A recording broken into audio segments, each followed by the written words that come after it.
but they are who we thought they were, and we let them off the hook. The 2011 winner of the Heisman Trophy is Robert Griffin III, RG3! Welcome to Up Tempo on SicEm365 Radio. Langoliers, base hit to center, and the Baylor Bears win their first Big 12 tournament championship. Their fat little girlfriends are telling them what they want to hear, which is how great you are. I'm a man. I'm 40. Call us on the Impact Health Labs caller line at 254-339-1122. Hello? You play to win the game. Yep, just ready for OU. You can't handle the truth. Here's Drake Toll. No! I forgot my table bell somewhere in the studio. What? Armstrong, you on the hunt for it now? There is no intro to the show without the table bell. It's not over there? Holy cow. I remember where I put it. And welcome in to Up Tempo. Hey! All right, hey, it's not Up Tempo without the table bell, but it's Up Tempo today. Happy Thursday, everybody. Jersey Thursday, known in some countries as Thursday, other countries as Jersey, some days just Jersey. I'm Drake Toll. That's Joshua Dalton Pickell. We found that out in an earlier show. Mm-hmm. That's what they call in this industry a callback. A callback? A callback. When they... Yeah, it's like when you take a joke and you reference to the joke again. No kidding. All right, well, there you go. I didn't know that. You learn something new every day on this show. This is an educational program. Yeah, I feel like I always walk away. We're a show that gives. Like, there are shows that take, the shows that give. We're one of those giving shows. What does the show that take look like? Have you ever watched Deal or No Deal? I have watched Deal or No Deal. That's a taker show. How's a taker That's a take. show? What does that take? Okay. If they don't do well, then you're like, I could have made this much money, and then you lose X amount of money. You lose a lot, I think, on Jeopardy. Jeopardy, you can lose a lot.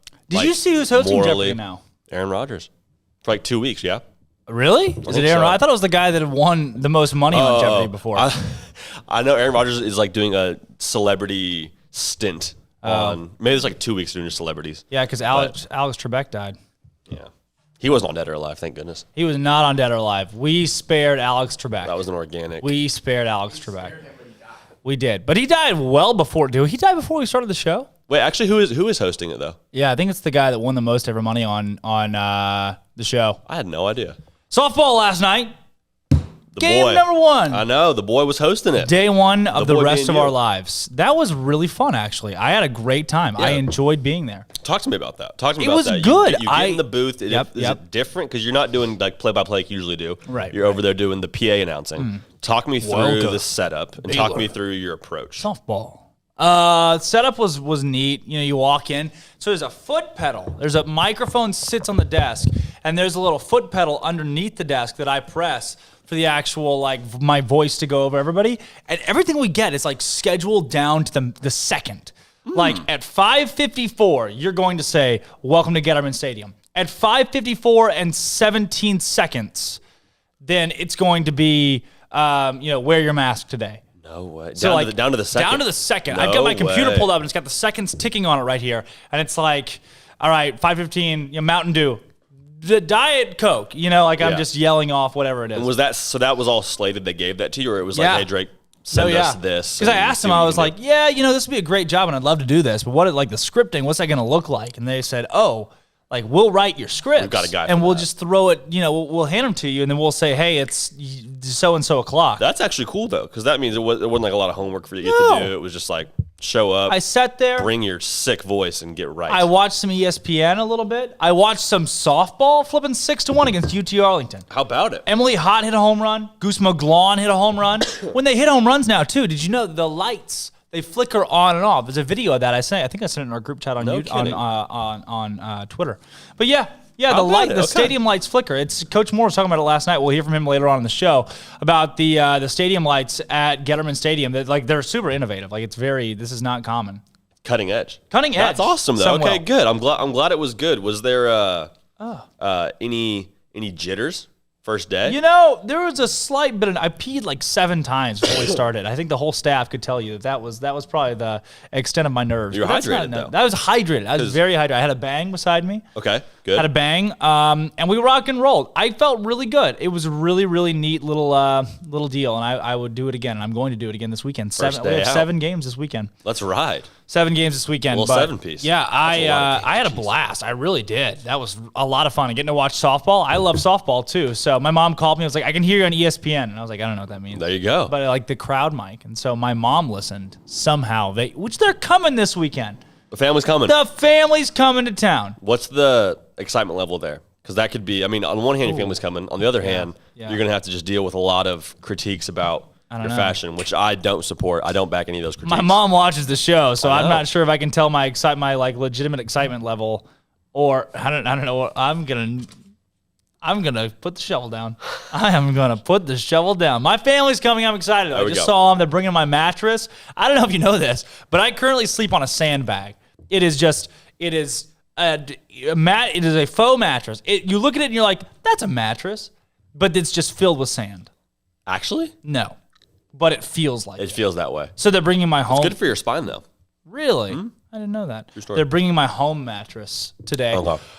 Big Also across the board, Stephen from Virginia says celebrating Jersey Day, as you will be here and say you're in the China Spring drip right now. You can tell that's the film finger. We got the China Spring. Dripping out the Coug. Oh, no. It's a delicate set. Nothing dropped. Nothing dropped either because it's good to get some camo out. Hey, we got a Riverbend Liquor and Wine text line. James says, I love how y'all's set is just progressively crowded. I try to add something new every day. Yeah, it is truly taking on a life of its own. I fall in love just a little. Who sings it? I don't know. Armstrong? Do you know that song? Every day with someone new. I fall in Hosier.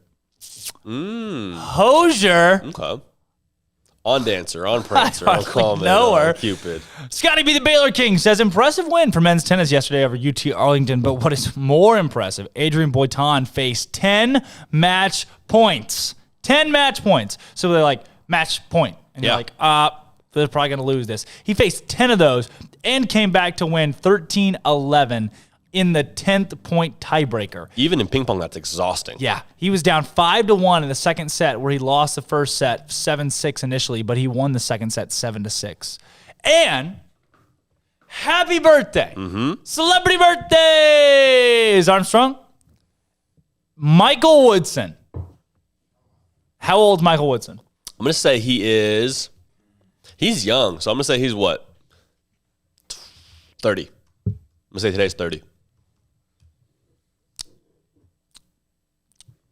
Michael Woodson? Yeah. 28.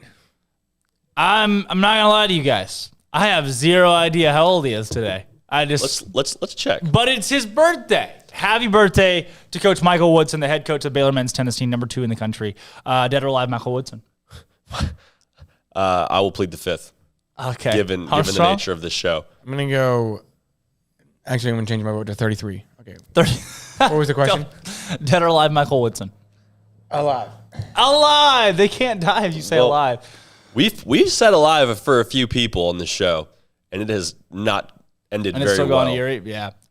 In women's basketball last night, Baylor knocked off Oklahoma State. Asbury and Mac are both like insanely good at very, very good. They're insanely good at basketball, but Baylor took care of business. Final score: women's basketball team at Baylor 70 and OSU 51. Alyssa Smith 20 points and 9 rebounds. Today we're playing Take 3, where we have 6 facts, or are they? 3 are true, 3 are false. You decide which is which. Then we have Music Thursday.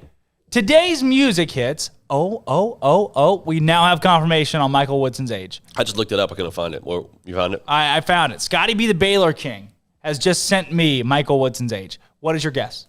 30. 30? Armstrong? 33? Michael Woodson, 32 years old. Wow. 32 years old today. Happy birthday to Coach Michael Woodson. Big 3-2. We are big fans of Michael Woodson on this show. And then Stephen from Virginia is in his jersey today. Sends me a Flyers jersey, a Wayne Gretzky Flyers jersey. Oh, did I say Flyers? I meant St. Louis Blues. How about it? St. Louis. That's a pretty sweet jersey. I said Flyers. I love the Jersey World. I think that's like in terms of sports memorabilia. The drip jerseys of are probably jersey. the coolest. No, thing. 100%. Like an obscure jersey is so cool. 100%. Or a Baylor baseball jersey from the 90s that Richard brought us. Flipping Richard, man. You got you Richard, right. It's not my show. It's not your show. Armstrong's not your show. It's Richard's show. It's Richard's show. Outside of that today, we've got a Wildcat and a Mountaineer.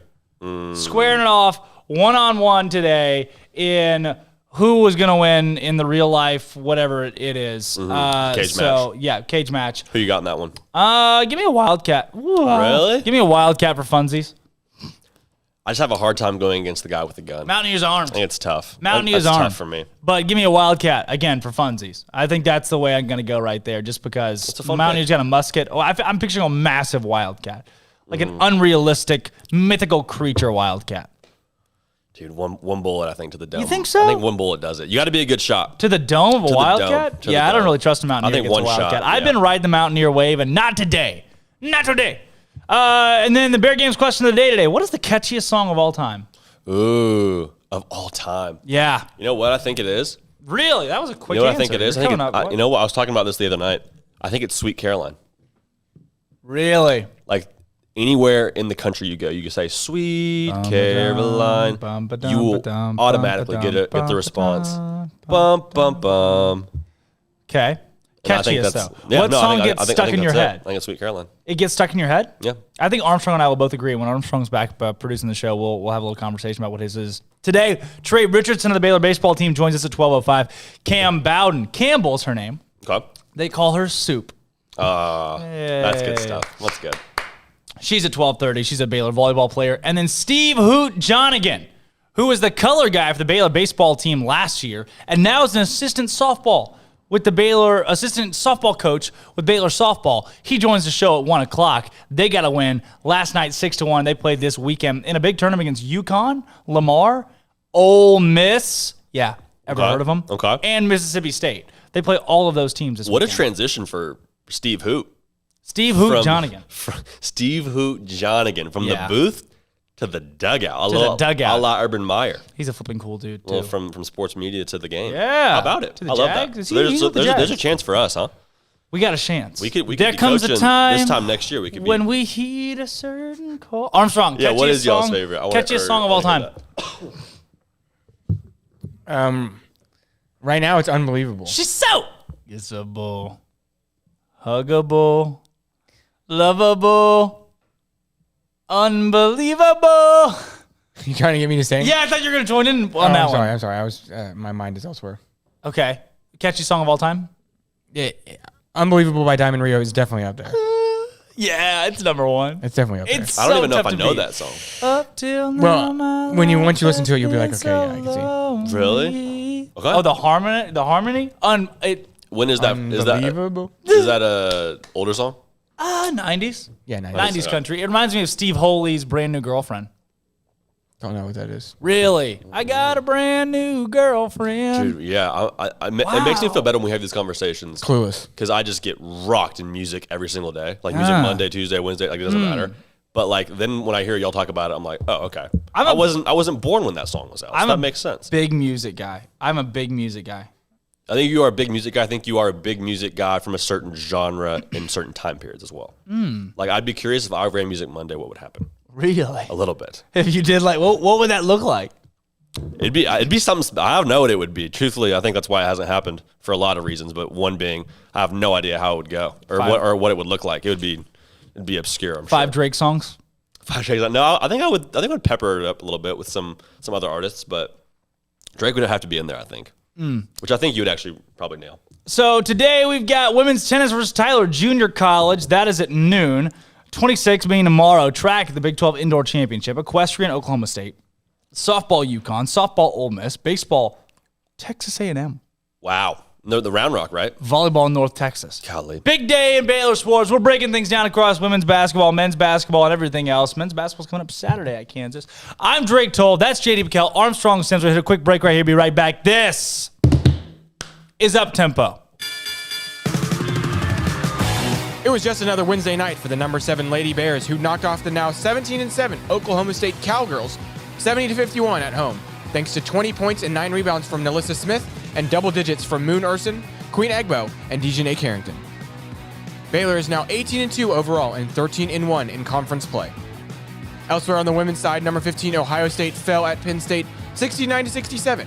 Number 18 West Virginia was blown out at Iowa State 85-68, and 24 DePaul fell to Marquette 85-71. On the men's side, number 20 Arkansas trounced number 6 Alabama at home 81-66. Unranked NC State won at 15 Virginia 68-61, and North Carolina fell at home to 11-2 Marquette 83-70. In other Baylor sports, the number 2 men's tennis team took care of UT Arlington in Waco yesterday 7-0. And number 22 Baylor softball team also rocked UT Arlington with a 6-1 victory themselves. I'm Armstrong Sims, and that's all the news that is news in college sports. This has been Armstrong's Minute on SicEm365 Radio's Up Tempo. With your Ram truck from Allen Samuels, you may not have to plow through snow and mud or pull heavy loads, but you could. During the Big Finish year-end event, you get a Ram deal like no other. Employee pricing for all, 0% for 84, and no payments for 90 days. Ram 1500 Lone Star for Christmas. No other truck comes close. And ask about Big Finish pricing on Ram Heavy Duty and Ram ProMaster for your business. Happy holidays from Allen Samuels. How did Edward Jones become one of the biggest financial service companies in the world? By not acting that way. Financial strategies, one-on-one advice, it's a big difference. And that's why Brad Wilson, your Edward Jones financial advisor, makes sense of investing. Experience the difference for yourself. Brad Wilson, 250 Sharon Drive in Woodway, 254-776-4337. Edward Jones, member SIPC. At Ideal MRI, we feel blessed to be a part of the Waco community. We're a small family business right here in Central Texas, and our goal is to bring down the cost of healthcare while maintaining high quality. At times like this, the cost of healthcare has never been more important, and unfortunately, significant illnesses and injuries still occur. That's why Ideal MRI is open and here to serve you through the difficult time.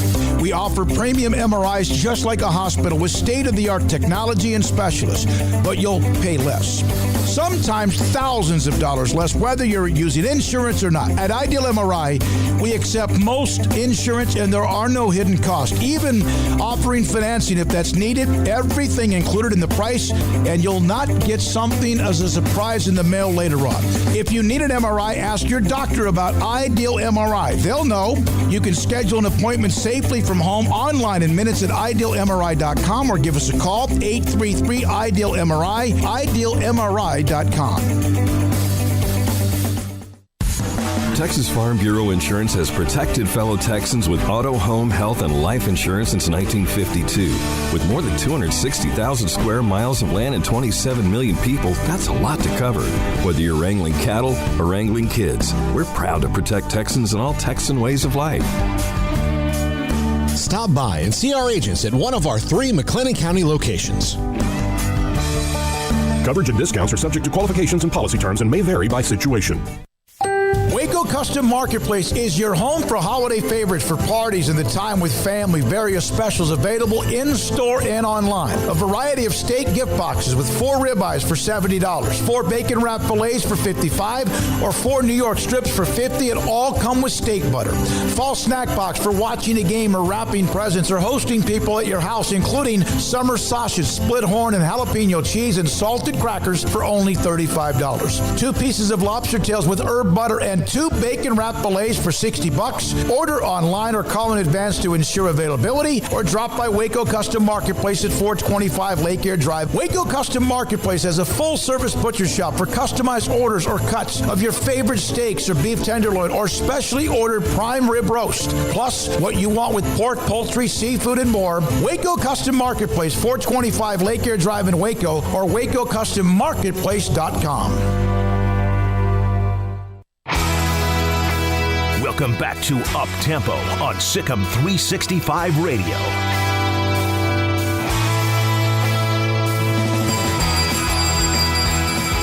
Welcome back in the Pickell and Glow T Bears Den. Happy Thursday, everybody. Rolling off your mid-morning with some up-tempo today. Games across the country. Game going on right now. Miami, Ohio, and Western Michigan squaring off in Michigan. An 11 a.m. tip for college basketball. Yeah, we're talking about that a little bit. We got it in the studio behind us. What do they do if they have class? Like, this is a away game, I think, for Miami of Ohio. Or even if it's a home game for Western Michigan, like, sorry, I have a game. I can't come to my macroeconomics class at 11. Sorry, I won't be there. We're getting buckets. Do you complain? If you're a professor or if you're a player? If you're a player, like, sick. I'm not there. Like, whenever we missed class for traveling, because our travel day was on Friday, it was the best. But then at the end of the year, this is a true story. At the end of the year, I was going back and checking my grades with different professors because there was no like system in place to check your grade during the year. So like it was sort of a surprise what you got. Yeah. So like the whole semester, I'm like, I don't know what I have. This was what year? This was my freshman year, and this went on throughout my senior year. So I go in, I'm like, hey, how am I doing right now in your class? Like, just want to check in, see if there's anything I can do end of the semester. So I'm like a decent student at this point. Go in, and she's like, hey, yeah, like you're doing fine, but you missed a lot of class. I'm like, oh yeah, like, I mean, I emailed you every single time. Like, hey, we're traveling for a game. You had to email them? Yeah, I emailed them. I was like, hey, I'm traveling for a game. The team ops guy did not email your professors?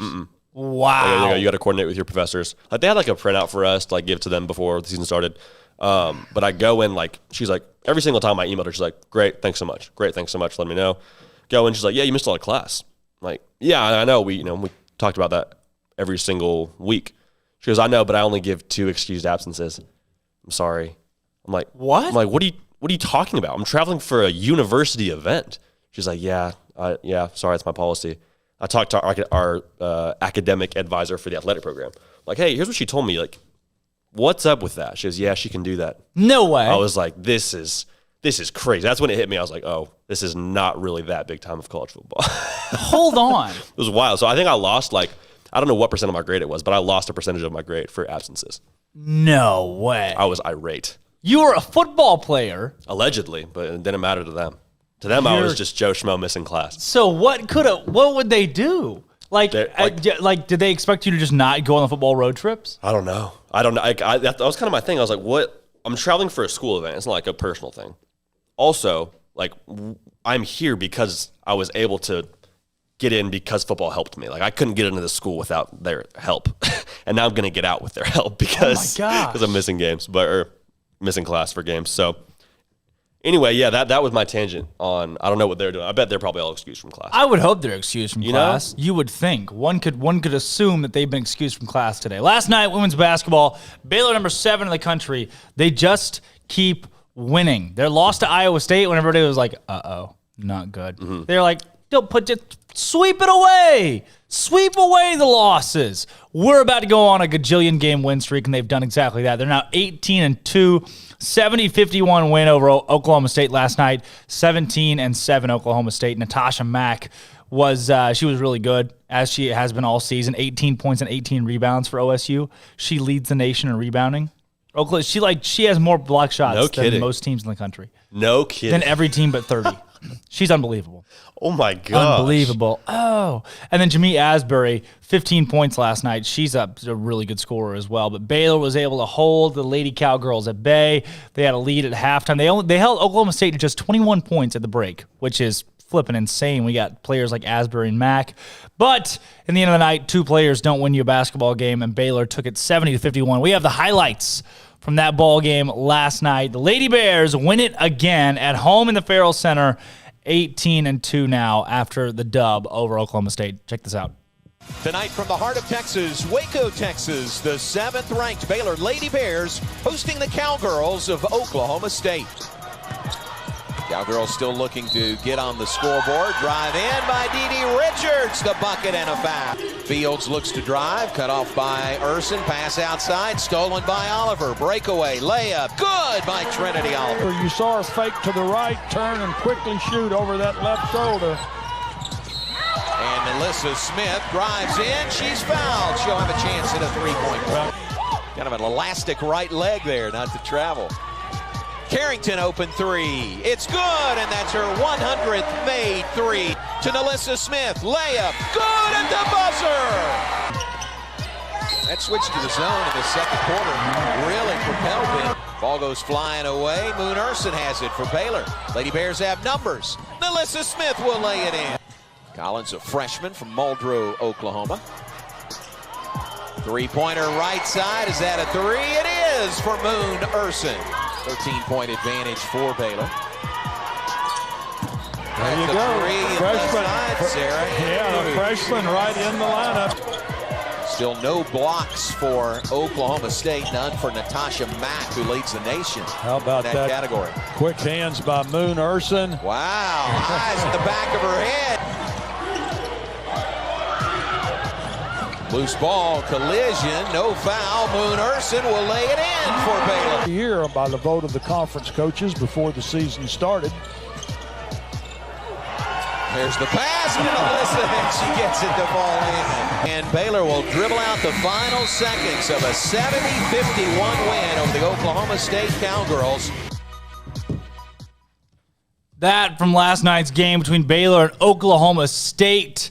The win for the Lady Bears, again, 70-51 over the Lady Cowgirls. They're good. They're not going to lose again. I don't think they're going to lose again the rest of the season. I think they're going to win the whole thing and just run the table. Also, do you want Carrington to start? She had 12 points last night. No. I feel like you like her off the bench. If it ain't broke, if it ain't broke, don't. Yeah. If it ain't broke, that's don't a great fix it. point. That's a great point. Kim Mulkey knows exactly what she's doing, especially bringing Dejanay. Hey, Jonathan Chamo-Chachua undoubtedly should start for the Baylor men's basketball team. Jonathan Chamo-Chachua should be starting, but he's not. Everyday John. And I'm okay with that. Yeah. I'm very okay with that. Scott Drew knows what he's doing, and it's worked to this point. They're 18-0. He hopefully comes back on Saturday against Kansas. I don't know if we've gotten confirmation on whether or not we'll see him. But, all right. Now the question of the day today on the show. What is the outlook for Baylor men's basketball? How do you think they will fare in their final 4 games of the regular season? At number 17, Kansas. Yep. At West Virginia. At home against Oklahoma State. And then at home against Texas Tech. I think the biggest game is going to be this weekend at Kansas.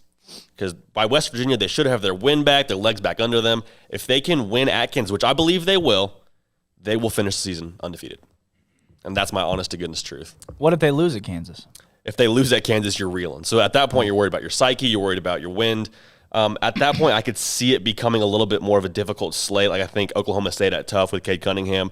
That game scares me a little bit, but even then, very worst case scenario, I think you're going 2-2. But I mean, I really don't think they're going to lose at Kansas. I think they got their scare out of the way with Iowa State. If they had to start with Kansas, they're probably losing that game. If they have to start with Oklahoma State, they're probably losing that game. If it is anybody outside of Iowa State, with maybe the exception of Kansas State or TCU, you're probably getting a loss in your first game back from COVID. But I think they're on the table the rest of the way. What say you? Oklahoma State's number 26 team in the country right now. They've got 92. They're receiving 92 votes to the AP poll. They'll likely be ranked come Monday. Okay. Kansas, number 17. West Virginia, number 10. Texas Tech, number 18.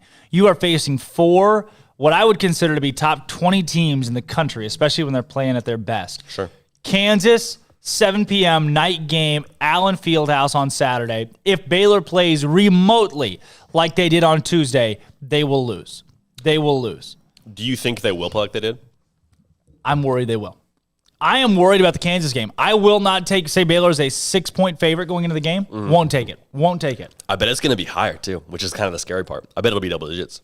Double digits at Allen Fieldhouse. I bet they'll give them double digits. After the way they played on Tuesday. I can't believe they got 23 coming back from COVID. Remember the slump they went in last year? The slump that Baylor hits right after the loss to Kansas at home? I think I'm scared that's where the Bears will be. I'm scared that's exactly where they'll find themselves landing after that Iowa State scare and the COVID skid, that they'll be if you lose at Kansas, lose at West Virginia, that's reasonable. Like national championship caliber teams could do both of those things, lose at Kansas and lose at West Virginia. And then Oklahoma State and Texas Tech, you split those, you finish your season 1-3, you're a Big 12 champion, yes. Probably still a 1 seed, yes. But gone is the luster of Baylor is the best team in the country. If they finish that way, they just limp into the tournament too. Limp into both tournaments. And then they lose in the quarters or the semis of the Big 12 tournament. Yeah, 100%. I would be surprised, honestly, if they split.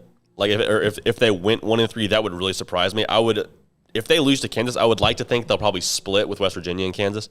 I really feel like they're well coached enough to be like, hey, if you drop a game, we can reset quick enough. We can hit the panic button just enough, not to where it makes everybody, frantic and play bad basketball. We can kind of hit the panic button, reset, and be like, okay, more so sense of urgency than panic. But I don't think a Scott Drew coach team is going to drop 2 in a row. I really have a hard time saying that. I agree with you. Kansas is the big domino that we need to fall. You got T-Rex, the Impact Health Labs caller line. T-Rex, you're on Up Tempo. Hey, guys. Real quick, JD, I heard your story, your unfortunate circumstances while in school. I don't think it had anything to do with level of football. I played D3 ball, and I never ran into those issues. It's probably just, and I don't think it had anything to do with being at an Ivy League school, because I've heard of that issue at other schools that definitely ain't an Ivy League. I think you just had a crappy professor that probably never played sports and got shoved into lockers as a kid by athletes. So hopefully that was one of those situations where your team kind of interconnected and said, hey, if you're going to take this professor, only take it in the off season. So I know we had stuff like that. So, man, that sucks. That professor, she doesn't have a spot on my list of favorite professors. If I ever somehow end up an Ivy League school for an MBA, definitely going to take her. Anyways, you made it through, so you're good. Appreciate it. You're on Up Tempo podcast. You're doing way better than she is. It's not a podcast. Thanks, boss. It's a podcast because I want it to be a podcast. That's a good point. He makes a good point. If he wants it to be a podcast, it will be a podcast. It's Up Tempo Radio Show. My bad. Gee whiz. Anyway. Thanks, T-Rex. In regards to basketball, if you say Scott Drew team can't lose 3 in a row, I mean, unfortunately, we have done that. Right. Last year, even. We only need to win 1 game in series to win the conference this year. We could have still won the conference last year, but we dropped 3 games. So I don't think that's going to happen this year, but I wouldn't say it's out of the realm of possibilities. I mean, hell, we didn't think we would have so many 3-week pods, right? So I think we probably do split between Kansas and West Virginia. I'm going to want us to win at Kansas because I will be there. I won't be in Morgantown, so I'm not going to care as much if we lose there. I'm 1-3 at games in Lawrence for basketball. I want to be 2-3. I don't want to be 1-4. So yes, sir. Take care of business. Hopefully get the practice in. And it would just be so great to win the conference at Fog Allen, just for obvious reasons. But I think we'll be all right. I think we beat Tech and OSU to finish out the season, so it's not going to matter anyway. But, hey, y'all have a good day. We got any Bear games? Otherwise, I got to go open up some Amazon packages. We do have Bear games. A Wildcat or a Mountaineer in the Big 12 Mascot Madness? I'm going Wildcat, just for, kicks and giggles. Stuffs and giggles. I like that call. I like that call. And then what is the catchiest song ever? The catchiest song ever. Man. I'm going to go with, man, I don't know the name of it, actually, but it's the From the Window to the Wall. Oh. The Yin Yang Twins. Yes. How about it? Wow. I'm a man of the people. Get low. They came to a fraternity Get party. low. There we go. Yeah. I don't get low unless I'm in the squat rack. To the window, to the wow. This is a true story. They came to a To the fraternity sweat party. running down my forehead. They came to a fraternity party? Came to a fraternity party, and they needed guys just to work security. Where? At Cornell fraternity. They came to Cornell, the Yin Yang? The Yin Yang Twins. This is kind of like when they're washed up. They came to a party, and it was like our end of the year party, slope day, last day of classes, whatever, so it's during the day. And I am security is a strong term, but I was designated, paid $50 to be stage security for the Yin Yang Twins. It was anarchy. It was in a backyard, so it wasn't really security. For the Yin Yang Twins. What? That's probably making it sound too cool, but it was hysterical. They were. That's why JD wasn't in class. It wasn't football. It was. To escort the Yin Yang Twins. Right. No, Wow. I wish it was that cool, but. Thanks for your call, T-Rex. Hey, Sick 'em Bears, let's go be Kansas. Later, guys. You were what? So that makes it sound okay. So I had a white shirt that had written in Sharpie "security." So that's as official as it was. And basically what it was is I was just like a freshman, the only sober person You were there. a freshman too? I was a freshman. Maybe it was a sophomore. At Cornell. Made $50 on that day. Holy cow, to be a security guard for the Yin Yang Twins? What it was just pulling inebriated people off of like a wooden setup. That What? was like what it came down to. Because What is everyone your- tried to get up on stage. I just pulled it. It was like a backyard stage. It'd be like the equivalent of like an ATO function. And you're like pledges. You are going to be the security for. Yeah, today. we Like, would it'd be never the do equivalent that. of that. We would never Or sorry, do that. if KOT did that, that's what. it KOT probably- would so do that, Yeah. 100%. I've seen it. I bet they do that. Really? You've seen it? And you haven't reported it to Baylor Student Activities? Oh, my goodness. Oh, it wouldn't matter anyway, the KOT. Here's the deal. When I look down these 4 games, if I had to put a bunch of Monopoly money, right, if you had to parlay these 4 games together, between Baylor and Kansas, then West Virginia, then Oklahoma State, then Texas Tech, what do you say? What say you? Now I'm thinking I want to see what the payout is on that. I wouldn't take any of them. I would take them all money line. But I think there is a very realistic chance that Baylor runs the table these last 4. I don't think so. I don't think so. What is your realist record for them in these final 4? Realist, coming off of the COVID break, if Baylor was playing like they were when they met Texas and Auburn, Oklahoma State, Kansas State, that stretch where they were, Kansas is a part of that, they were insane. They were Unbeatable. untouchable. Yep. Untouchable. And then they weren't anymore against Iowa State. And if Baylor plays with any semblance of that kind of game in Lawrence, there's no way they win that game. Yeah. Bob Huggins, West Virginia. I've got Baylor leading that game late, but West Virginia is even more clutch than Baylor. Baylor is the second most clutch team in the Big 12. I think West Virginia is just a hair more clutch. They've done some things this season where I'm like, oh man, West Virginia probably shouldn't have won that game. And then they win in the end. In Morgantown, the game is too. Yep. Game on the road. I think Baylor falls at West Virginia, man. The way that, especially if they play like it did Tuesday, from what Baylor has shown me, Baylor starts 0-2. Oklahoma State at home, Cade Cunningham's back. Baylor's limping into Oklahoma State. Yeah. You know, because that's Tuesday game. It's Saturday, Tuesday, Thursday, Sunday. 4 games. Boom, boom, boom, boom, boom. Don't you think at that point Scott Drew's like, hey guys, we dropped 2 in a row. We got a tough game here coming back to our place. Like, let's rally the troops here. Let's get back focused. We got to, play strong before the Big 12 tournament. Like, don't you think there's some, or I guess that's a better question, is how much of that do you think happens if they drop those 2? I think there's a lot. There is a, hey, we need to hit a reset button, but there's the reset button doesn't exist. It doesn't exist think so? because they're playing so many games back to back to back. That's a good point. You don't get a That is chance good to point. practice. You can't have a full practice in that slate of 10 days. That's a good point. I think for me, why I think Baylor's going to run the table at the end is because I think they're able to I'll rephrase that. What it comes down to for me these last 4 games is how much faith I have in Scott Drew. For me, it's like, hey, Scott Drew, if you got 4 games, you got to win them all. I really think that my money is on him as opposed to any other coach in the country. I am worried. I am very, very worried that Baylor goes 2-2 or worse in these next 4 games. I think house money, where's house money here? I'm not sure I understand what you mean.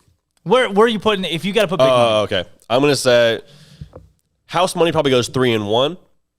I think that it's tough to go to West Virginia. I think if they're going to drop one, it would be Kansas or West Virginia, obviously, but I think West Virginia will be the toughest. You think if they drop, so you think they win at Kansas, drop at West Virginia? Yep. See, I'm going to say the opposite. I think if they win at Kansas, they win at West Virginia. They win out. I think Kansas is the game. That is the, what do they call it? The domino? No. Not the focal point. The pinnacle?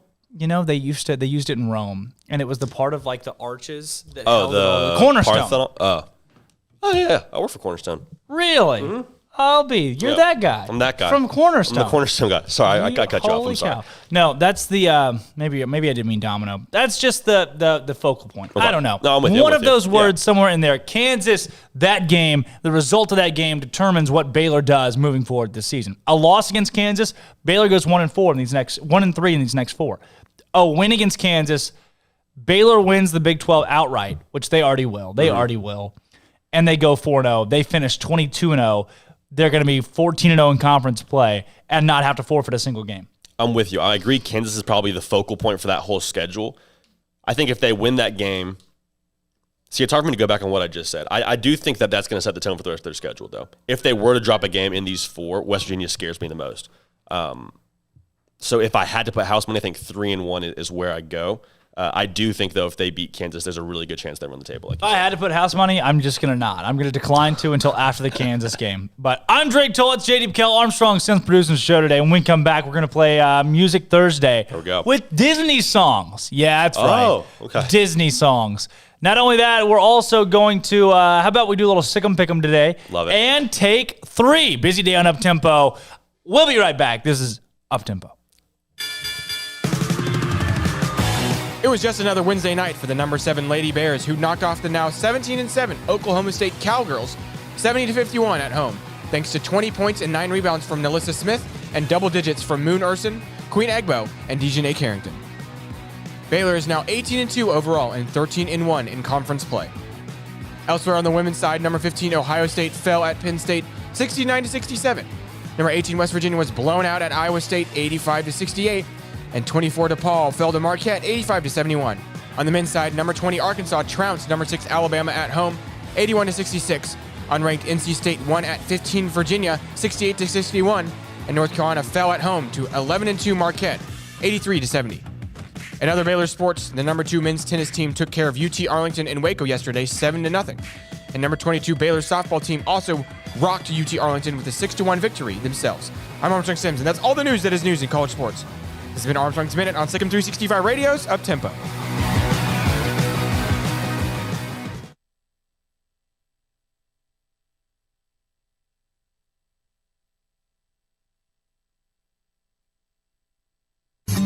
With more than 160,000 alumni worldwide and counting, the Baylor family is growing. And through the university's expanded Baylor alumni program, the family is growing closer. With hundreds of local volunteers planning events in cities and towns around the country, you can gather with fellow Bears no matter where you are. So, get connected, get something started, get involved, and make plans to get together with Baylor alumni. Visit us at baylor.edu/alumni. Don's Humidor, your home with a 48-foot walk-in humidor with the elite cigar brands from around the world, including the number 1 cigar of the year, Aging Room Cuatro Nicaragua. Plus, they have the great brands like Macanudo and Artur Fuente, Rocky Patel, Aston, and so much more. CBD, great for sore muscles, aches and pains, sleep, Vita Dreams, and anxiety, mild depression, general health and wellness. Their staff very knowledgeable on the subject. If anyone is curious about CBD, ask Carol and Ashley. Don's Humidor in the Townwest Shopping Center off Valley Mills in Waco. What you do in privacy is your own business. What you do in public with your truck, well, that's our business at Pickup Outfitters. In your garage, it's okay for your truck to parade around in the nude with no accessories. Hey, this is still America. But when you bring your truck out in public, it's just common decency to put an outfit on your truck. And that's where we come in at Pickup Outfitters. Put a cover on that bed. Cover your rear end with a bumper and a hitch, for goodness sakes. There are women and children on the roads. And guys, don't leave your tools exposed. Put them in a toolbox. Be proud of your truck and stand tall with a lift kit. Or improve your truck's posture with a leveling kit. Add some class to your pickup with new wheels and tires. Or dress up for a date with your new RV or boat with a fifth wheel or a receiver hitch. At Pickup Outfitters, we're dedicating to making the roads decent for all Central Texans. So when taking your truck out in public, remember your manners and accessorize it properly with an outfit from Pickup Outfitters. 220 Lake Air Drive in Waco. Hey, this is Bryce Petty, former starting quarterback and 2-time Big 12 champion, and I know firsthand the importance of being in top shape both on and off the field. So listen up, men. If you're feeling beat down day in and day out and looking for that high-performance edge that separates the men from the boys, then look no further than the Petty Clinic Low T in Waco. Petty Clinic is a comprehensive men's healthcare clinic with an atmosphere catering to men. Board-certified Dr. Kent Petty has a special interest in offering the highest quality medical care to men of all ages. Some of the services offered include screening and treatment for low testosterone or thyroid, infertility, high blood pressure, diabetes, high cholesterol, sleep apnea, while offering comprehensive wellness exams and complete men's health lab panels. High performance men, remember, it's not just a Petty thing. This is Bryce Petty, encouraging you to reach out and Google search Petty Clinic Low T or go to pettycliniclowt.com and get your complimentary lab screening today. Welcome back to Up Tempo on SicEm365 Radio.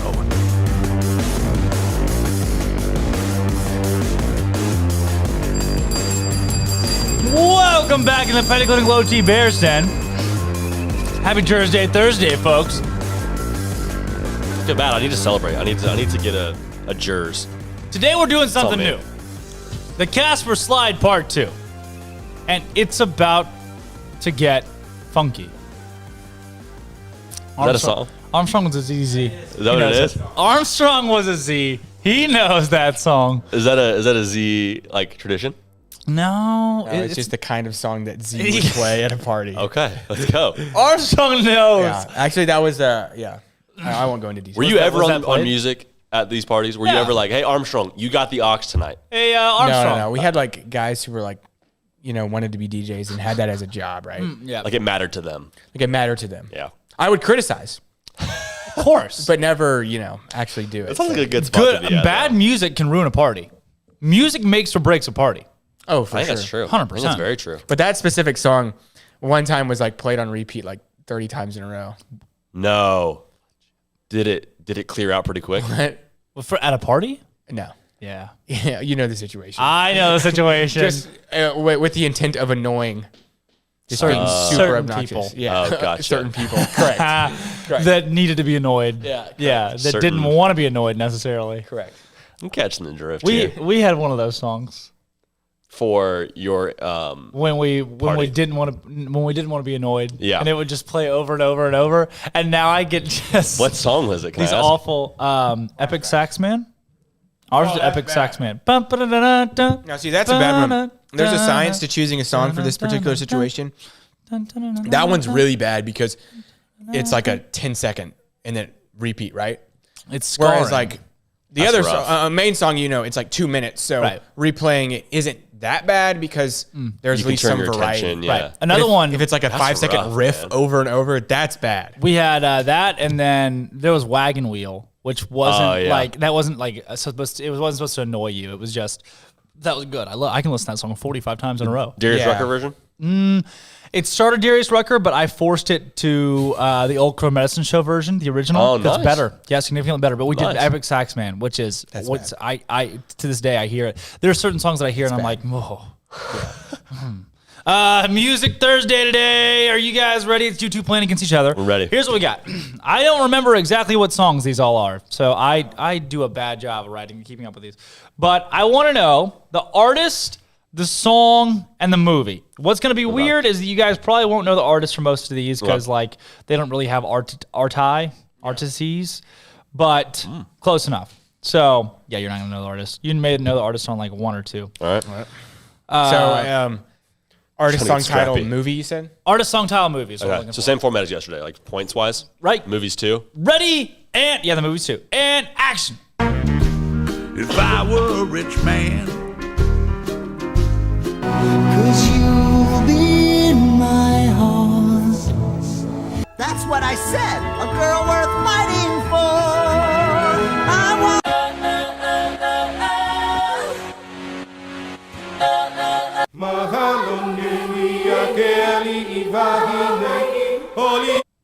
I love it. Bro, That's such a neat montage.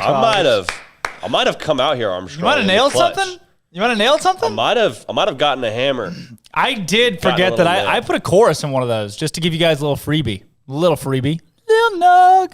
JD is older than you, Armstrong. I got some. So JD is probably a little bit más familiaris. This is awesome with these songs. I might still lose, but I feel like I'm doing something. Last night as I can't say that'll give it away, but I'll say it in a second. All right, Armstrong, let's go ahead and roll through it one more time so we can give the folks in the studio another chance. if I was a rich man, 'cause you'll be in my heart. That's what I said. A girl worth fighting for. I want.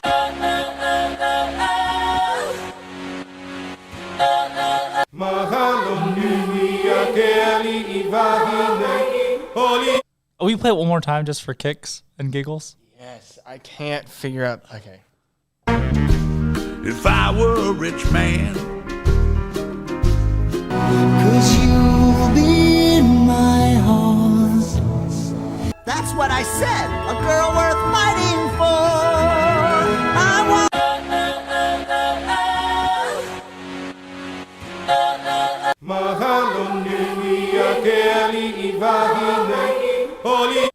Do you know the second to last one, Armstrong? I do. Is that going to be the killer? I do know it, but the last one I have no clue. Oh, really? Okay. I'm just kind of guessing. Okay. I think I have the artist for the second to last one. Song number 1. Armstrong? I have If I Didn't Have You. Yes. From Monsters, Inc. Yes. By John Goodman and what's his face? Holy cow. Yeah. This is unbelievable. John Goodman and whoever played Mike Wazowski, which is Bill. Oh, I know. Yeah. What's his face? I'm picturing him. I can't think of his last name. Crystal, yeah? Billy Crystal. I'm going to give you the point. I'm going to give you 4 points for If I Didn't Have You. Wow. I got none of those. I got none of those. I thought it was Willie Nelson. I thought I was sick. I was like, What? oh, Willie Nelson, huh? Willie Nelson in a Disney movie. I thought I got one. He went to Baylor. Dude, I didn't even have that song. I had You Got a Friend in Me. Oh. I was all a rich man. All right. I can't believe you Run it got back, Turbo. that. That's all not right. good. Song number 2, JD. You'll Be in My Heart, Tarzan, Phil Collins. Okay. 4 points on the board. Armstrong, what'd you get on that one? I had the same thing. All of them? Yeah, all of them, of course. Oh, jeez, Armstrong. How do you not know the Tarzan? It's the greatest Disney soundtrack ever. It is. Yeah, because Phil Collins went off. Yeah, he popped. What is song number 3? Do you know? Yes. I have A Girl Worth Fighting For Mulan. And the artist, I can picture the girl, the main girl. I can picture her face. Mm-hmm. Leah Salonga.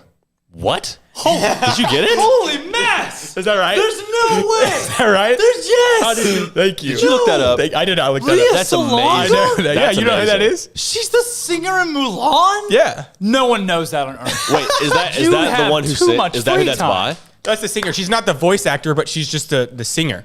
You know Is she She's the also artist? she's 'Cause also it was a guy's voice. she's also Jasmine from Aladdin, and she was also in Les Mis, the original stage production. But was that who the artist is for that song? Yeah. The artist technically. Leah Well, Salonga. yeah, Leah she's a Salonga. part of the song. She's the lead name on the song.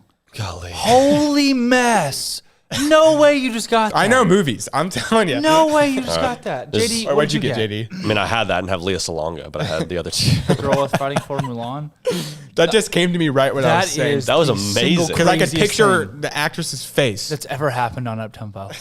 That you got Leah Salonga. She's probably watching the show right now. What better does she have to do Holy cow. except for make bangers? Yeah, she does make bangers. She Holy makes bangers. cow. Banger. What's song number 4, JD? I think it's by Pink. Is it?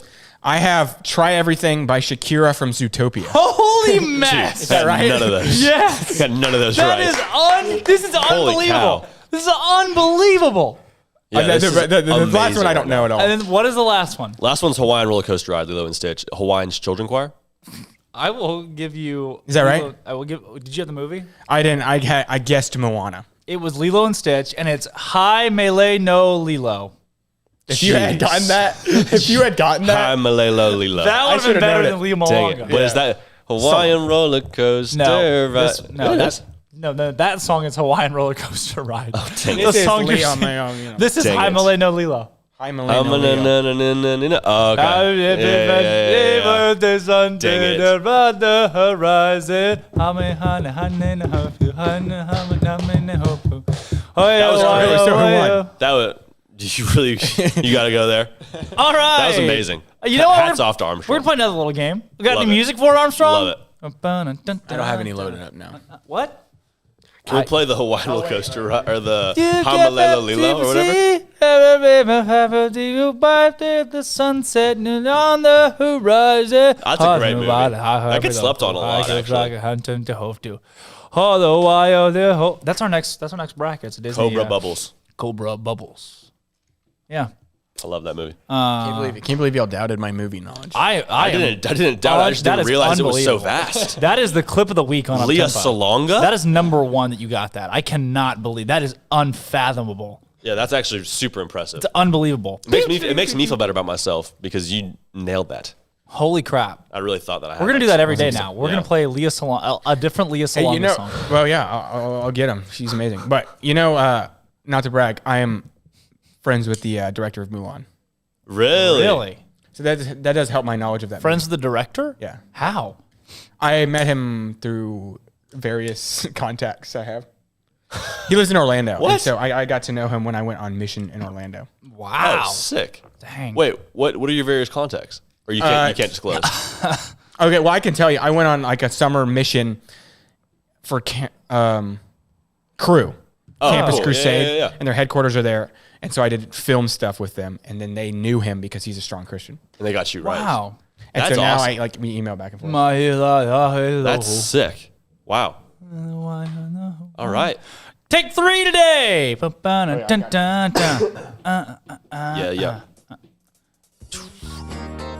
Number 1, Philadelphia A's pitcher Ray Caldwell pitched a complete game after being struck by lightning during the 9th inning of a game in 1919. True. Holy cow. Crazy enough, I believe it's true.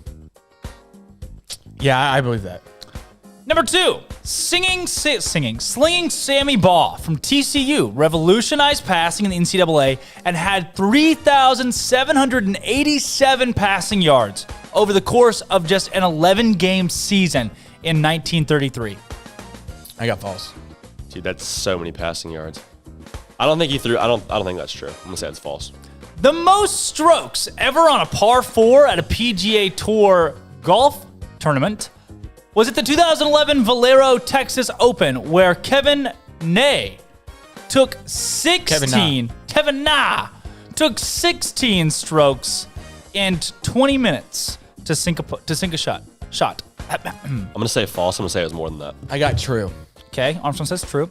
Baltimore Ravens head coach John Harbaugh never wanted to coach growing up and actually forewent his playing career while in high school to have a very minor role in a season of Saved by the Bell.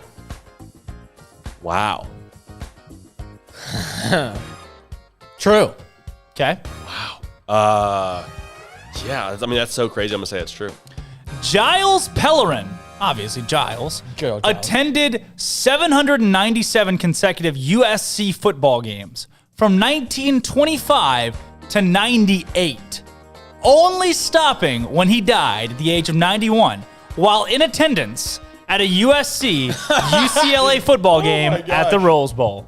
No kidding. I got false. I'm gonna say true. Okay. That's amazing.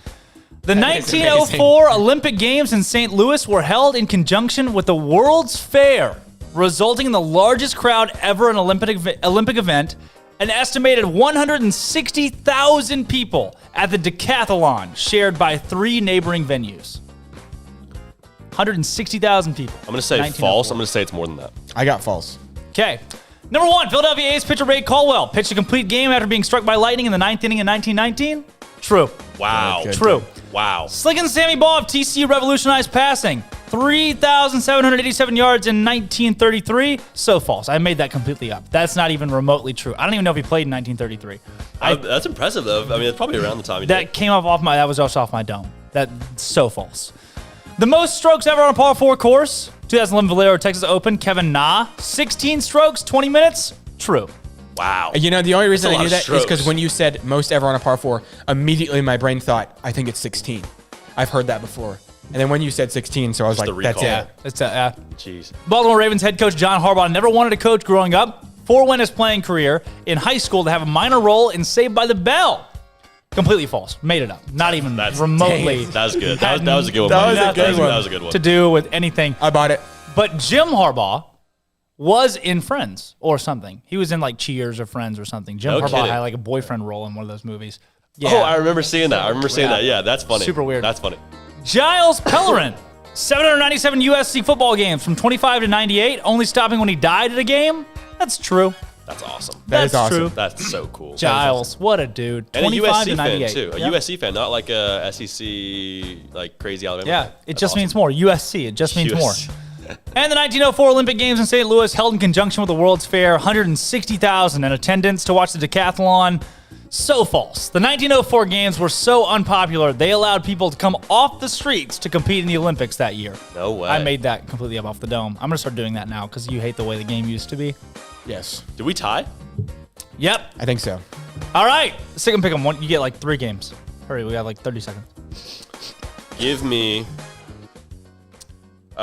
Belmont minus, I think it's 7.5. Oh, yeah. Eastern Kentucky. I like that. Oh, EKU's good. Belmont is, I think, second best team in the country against the spread. Eastern Kentucky's pretty good too, but Belmont ran the table last time they played. Weber State, also one of the best teams against the spread at Sacramento State. Minus 6.5. Lock that up. Ohio State at Michigan State. Michigan State's playing well. They just somehow beat Illinois, but I think Ohio State puts them back in their place. Minus 4. Think they cover that. I got some more later, probably that I'll end up playing with A-Rob, but those are my 3 that I'll roll with tonight. I got Michigan minus 5. Morehead State minus 10.5. How about Prairie View A&M's minus 31 tonight? I didn't even see they're playing. Minus 31? Minus 31. Are they playing like a church team? Yeah, I don't have that, but I think it's just funny that is amazing. Exists. I didn't even see that. That's Weber so State funny. minus 6.5. Go ahead and lock that in. And last but certainly not least, I could not agree more with you. Well, I'm going to throw 2. I'm going to throw a little bone out there for the folks at home. Give me a couple, okay? Minnesota minus 4.5, lock it in. USC plus 3 on a money line, lock it in. And Ohio State minus 4 at Michigan State, lock it all in. And Pepperdine too, minus 4.5. Oh, and Pepperdine. Amazing. Sprinkle that in and Pepperdine. I'm Drake Toll. That's J.D. Pickell, Armstrong Sims. When we come back, Trey Richardson of the Baylor baseball team joins us. This right here, it's all going on. From the top to the bottom, this is up-tempo. It was just another Wednesday night for the number 7 Lady Bears, who knocked off the now 17-7 Oklahoma State Cowgirls 70-51 at home, thanks to 20 points and 9 rebounds from Nalissa Smith and double digits from Moon Urson, Queen Egbo, and Dejanay Carrington.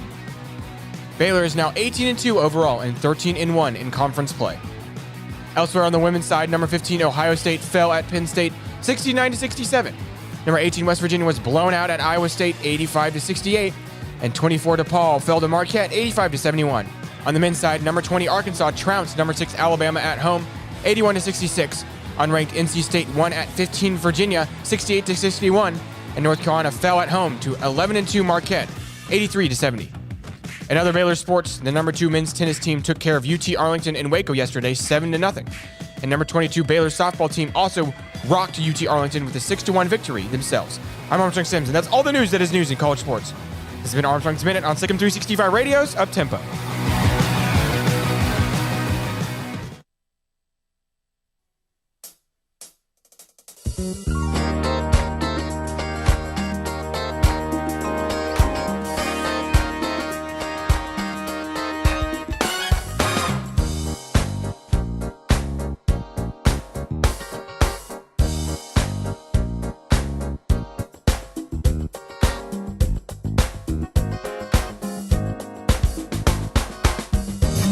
With more than 160,000 alumni worldwide and counting, the Baylor family is growing.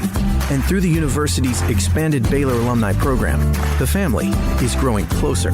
With hundreds of local volunteers planning events in cities and towns around the country, you can gather with fellow Bears no matter where you are. So, get connected, get something started, get involved, and make plans to get together with Baylor alumni. Visit us at baylor.edu/alumni. Don Humidor, your home with a 48-foot walk-in humidor with the elite cigar brands from around the world, including the #1 cigar of the year, Aging Room Cuatro Nicaragua. Plus, they have the great brands like Macanudo and Artur Fuente, Rocky Patel, Aston, and so much more. CBD, great for sore muscles, aches and pains, sleep, Vita Dreams, and anxiety, mild depression, general health and wellness. Their staff very knowledgeable on the subject. If anyone is curious about CBD, ask Carol and Ashley. Don Humidor in the Townwood Shopping Center off Valley Mills in Waco. What you do in privacy is your own business.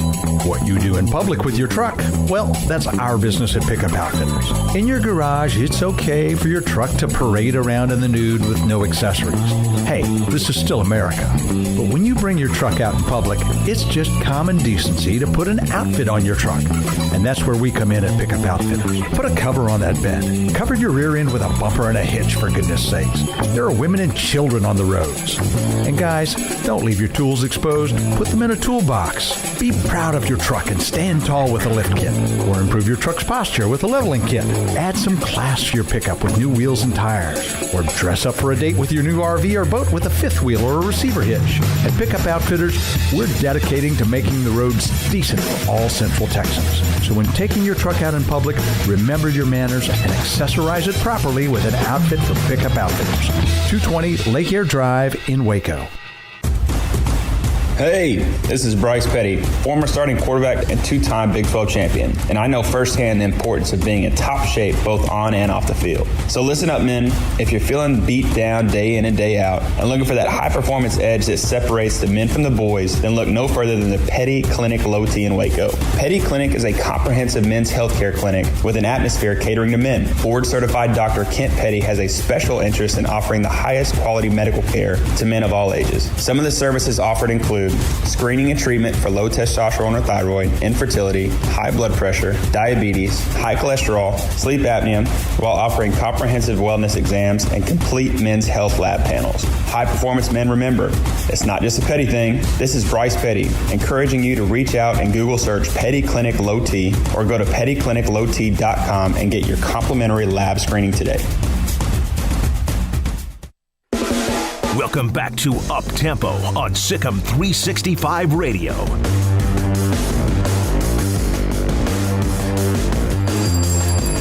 Welcome back into the Petty Clinic Low T Bear Den. Happy Thursday, everybody. It's Jersey Thursday. Known in some countries, including Guam, as Thursday. Other countries known as Jersey Thursday. Some places Jersey. Round Up Tempo, that's exactly what it is. Happy Thursday. Last night, women's basketball 70-51 with the victory. Men's tennis winning 7-0. Softball 6-1. And today, everybody's winning because Trey Richardson is joining the show with Baylor baseball. Trey, thanks for coming on the show today, man. Good to see you. Good seeing you too. Thank you for having me. Absolutely. So let's start here. You know, you guys were able to kick your season off this past weekend.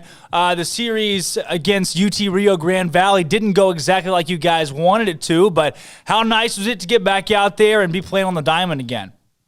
Oh man, it was amazing. A lot of us hadn't played since we were told to go home back during our quarantine. So it was real nice to just get back on the field and finally playing up against people who are wearing not our colors because we had the little Fall World Series and everything, but playing up against another school and everything, opening weekend, you know, it kind of had everything you'd expect out of it. And, you know, like you said, it didn't go our way, but I mean, it was enjoyable and I'm excited for this season.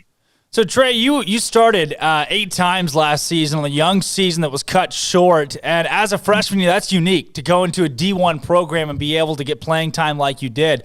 Walk me through, though, when the season was cut short, what you remember about going through that process as a team. Oh, well, first of all, I thought that we were just going to get sent home for, you know, maybe a few weeks, or a month or so, and come back, like, you know, once everything kind of got figured out. And obviously that was nowhere near the case. And so going home, it was just kind of finding what you need to be getting better at and working on what I needed to get better at. You know, obviously priority was school because we still had online classes and everything. So that was main priority. But with everything closed down, the world was shut down.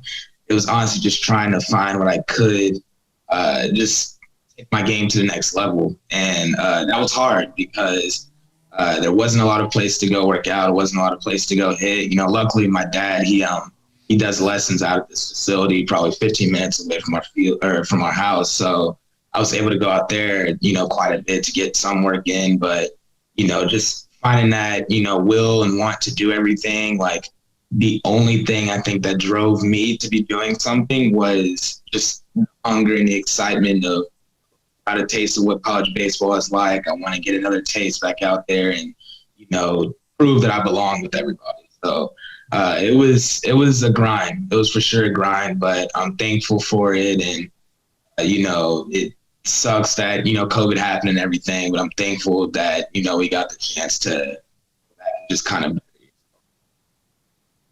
So, Trey, on top of that, too, if I'm reading this correctly, you graduated a semester early from high school.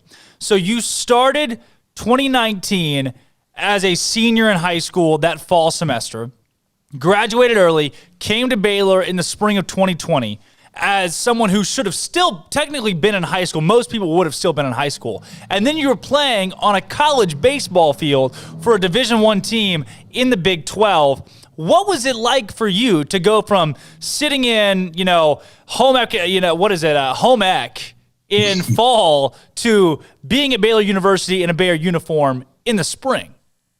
It was an adjustment, to say the least. It was, you go from being in school with people who, don't even have their license yet, don't even have a permit, to grown men. Literally, like some teammates getting engaged, some teammates getting married after the season. Like that was a jump. And then on top of that, I mean, the game, it's the same game. I tell people that every time, but the game does speed up. And if you're not prepared for the game to speed up on you, then you're going to be behind the 8 ball immediately. And I personally, I've played high-level baseball my entire life, but I don't think there's anything that can prepare you for college baseball other than just, staying mentally stable. I think that's truly the biggest thing, but it was an adjustment, to say the least. I still get jokes from, people on the team and stuff because I was the youngest back then, and Coach Strauss, he dogged me last year. He was like, you do realize you're the youngest DH in the nation right now. And I was like, hey, that's something to go for. And then I'll get jokes sometimes, hey, when are you going to get your license? When are you going to get your permit? I'm like, guys, I'm 19 years old. Like, I'm just as old as everybody else now, like settle down. But it was a major adjustment. It was, like I said, there's nothing that can prepare you for college. And that's on the field and off the field. I mean, that was also an adjustment, having to, create my own schedule and understand how to lay my priorities, what was important, what wasn't important, just the freedoms and everything in between. It was a big adjustment, but, I'm thankful that I got the opportunity to come in early, and, it's helped me to get to this point so far. So it's grateful. Trey, Andy Thomas turned 32 just this past birthday. So I'd like to think playing with a guy, you said you play with grown men. I would assume that's the kind of guy you're talking about, being on a squad with Andy, who I think he's an 8th year senior, somebody told me this year. But really for you too, the adjustment to college life, the adjustment to college baseball coming right from high school so quickly like you did. I want to know too, how did you personally handle it when your season was cut short? You're looking forward to being, okay, now I'm in college all of a sudden. I get to play college baseball, and bam, it's cut short. What was your immediate reaction, and how did you handle it in that moment?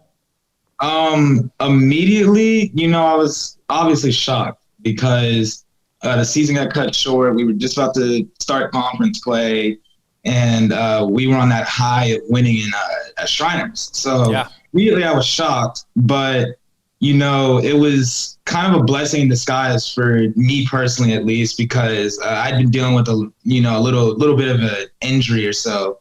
So I was kind of out for a little bit, and, to be able to get that season back and get a year back on my eligibility, it was pretty, I'm very grateful that, that circumstance happened, because now it's like, it's another restart basically. I'm back to being a freshman all over again. And that, that's a blessing. But, immediately when it happened, I really didn't know what was going on. I mean, I was just as confused as everybody else. I mean, we were told that, we could stay here for a little bit. And then the next day it was like, it's better off that you go home.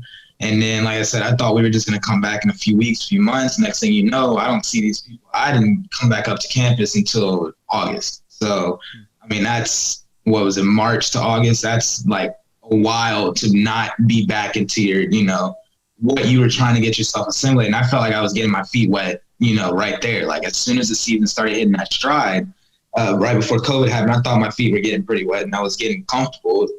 And then it was just like, bam. Your season's over, and that hurt. But like I said, I was thankful for, you know, the fact that it happened. So I got to go back and obviously focus on what I needed to do to get better and strengthen myself and, you know, be ready for the fall to come. So I think it was a blessing in disguise for me, but, you know, all around it was just kind of like, it was just nothing but confusion. Trey, moving into this season, you guys were slated to play a different schedule of games this weekend against Jacksonville State, originally before the weather threw everybody for a loop. When you found out then, hey, okay, last season is canceled, and now this season, your originally scheduled opener is also canceled, what was your reaction like to that? Well, I'll tell you what, the first thing that, you know, me and my friends, or me and my teammates talked about was, this was the last reason why we thought we would ever be canceled, because of snow. Not even rain, it was snow. That was the last reason we ever thought we would be canceled for 2021. So that was, you know, it was a little frustrating. It was a little frustrating because it was like, you know, you waited all this time for opening day. Opening day can't come any sooner, especially when January hits. I mean, January felt like the slowest month ever. And it just can't come any sooner. And then you get excited. And next thing you know, day before, it's like, hey, we can't do anything because, you know, our field's frozen over. And that stunk, because it was like, okay, like now what? You know, like, you know, you have to play games, you know, you have to get games in, but it's just like, you don't know when you're supposed to be ready. You can't really get into a routine and stuff. So it was really big to try to just, you know, stay focused and just try to understand that, you know, you don't know when or where you're going to play. Luckily, we got UTRGV, but you don't know when and where you're going to play, but you have to be ready and you have to prepare yourself like you're going to play the next day. And that was honestly the biggest thing for me, because it was like, okay, I understand that, you know, the season must go on, the show must go on. And so just understanding that I needed to stay ready just whenever we're told where we're going to go, what we're going to do, like that was really big for me. Trey, when the team got the word that UTRGV would be a 3-game series and that would make up for the lost games against Jacksonville State, what was the first reaction amongst the squad to know that you guys would actually get to play this weekend?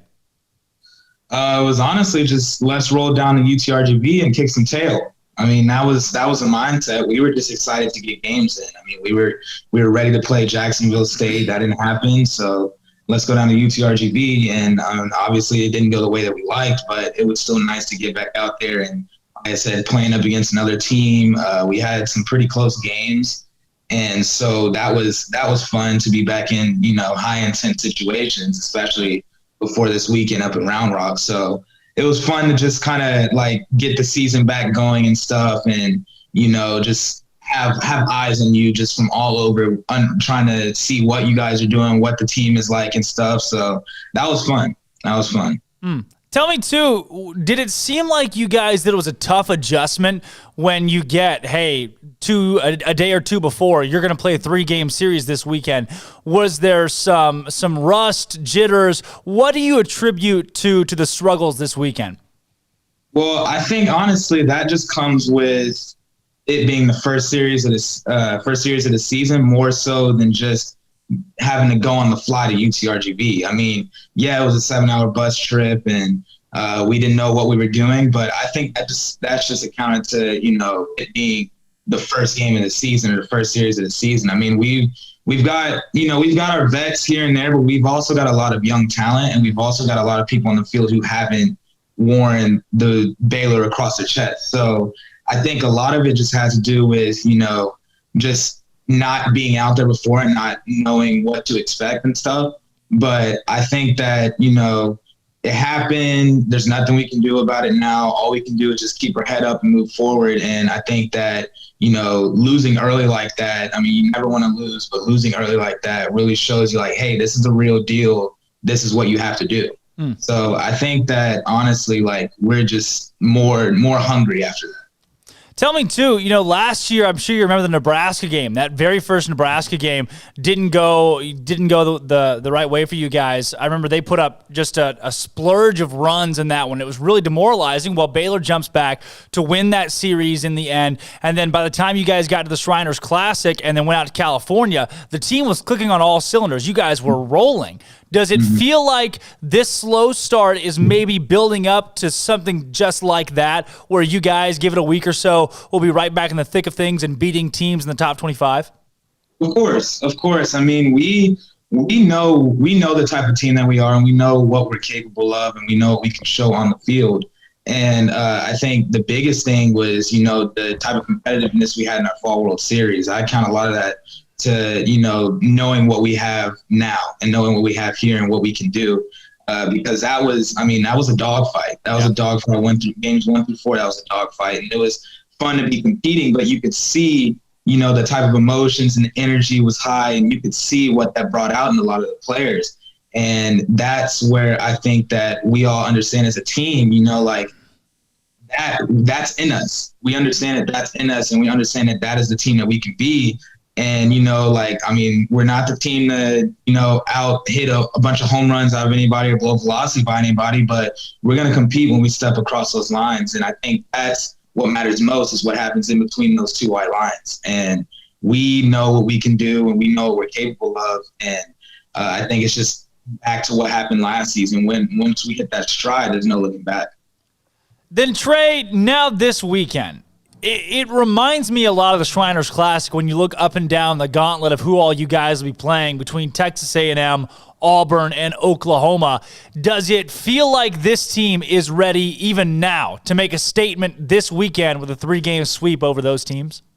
Of course. I mean, you never go into a game and think, okay, maybe we can win this game, maybe we can win that game. You go into every game thinking that you can beat the crap out of any team that you play. And so I think that, we can go in and we can sweep 3-0. Not saying that it'll be an easy task at all, because those are 3 really respected teams out of respected conferences, one of which being out of our own conference, and then the other 2 from the SEC. So it's not going to be easy by any means, but we know what we're capable of, like I said earlier. And I think that has a big part to do with, our attitude on the field and what we can do and what we can show.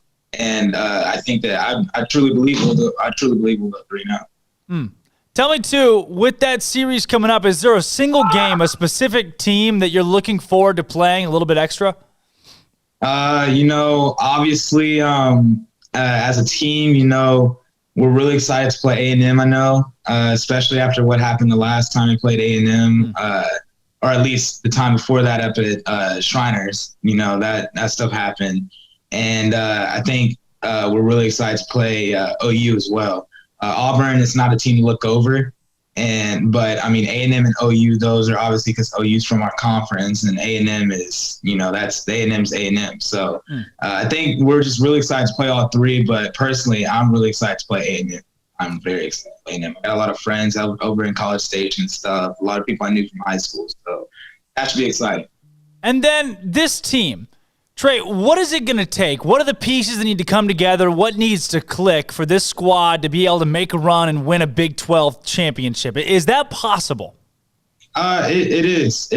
I think it just comes down to trusting our ability, trusting what we can do on the field. I think that's the biggest thing, is knowing that, no matter who we're facing, we could be facing Tech, who throws dudes 98 to 99, or we could be facing Arkansas Pine Bluff. It doesn't matter who we face. It's just trusting our ability, trusting in our coaches, because they're going to put us into the best situation to win possible. So once we just get into that trust form and just do that and just let us go out and play the game, that's whenever we'll hit our stride, I believe. And I think that's the biggest thing for us, because we have a lot of talent all over the field. We have talent in the pitch and staff, talent on the field, offensively, defensively. I think it's just trusting that we're that good.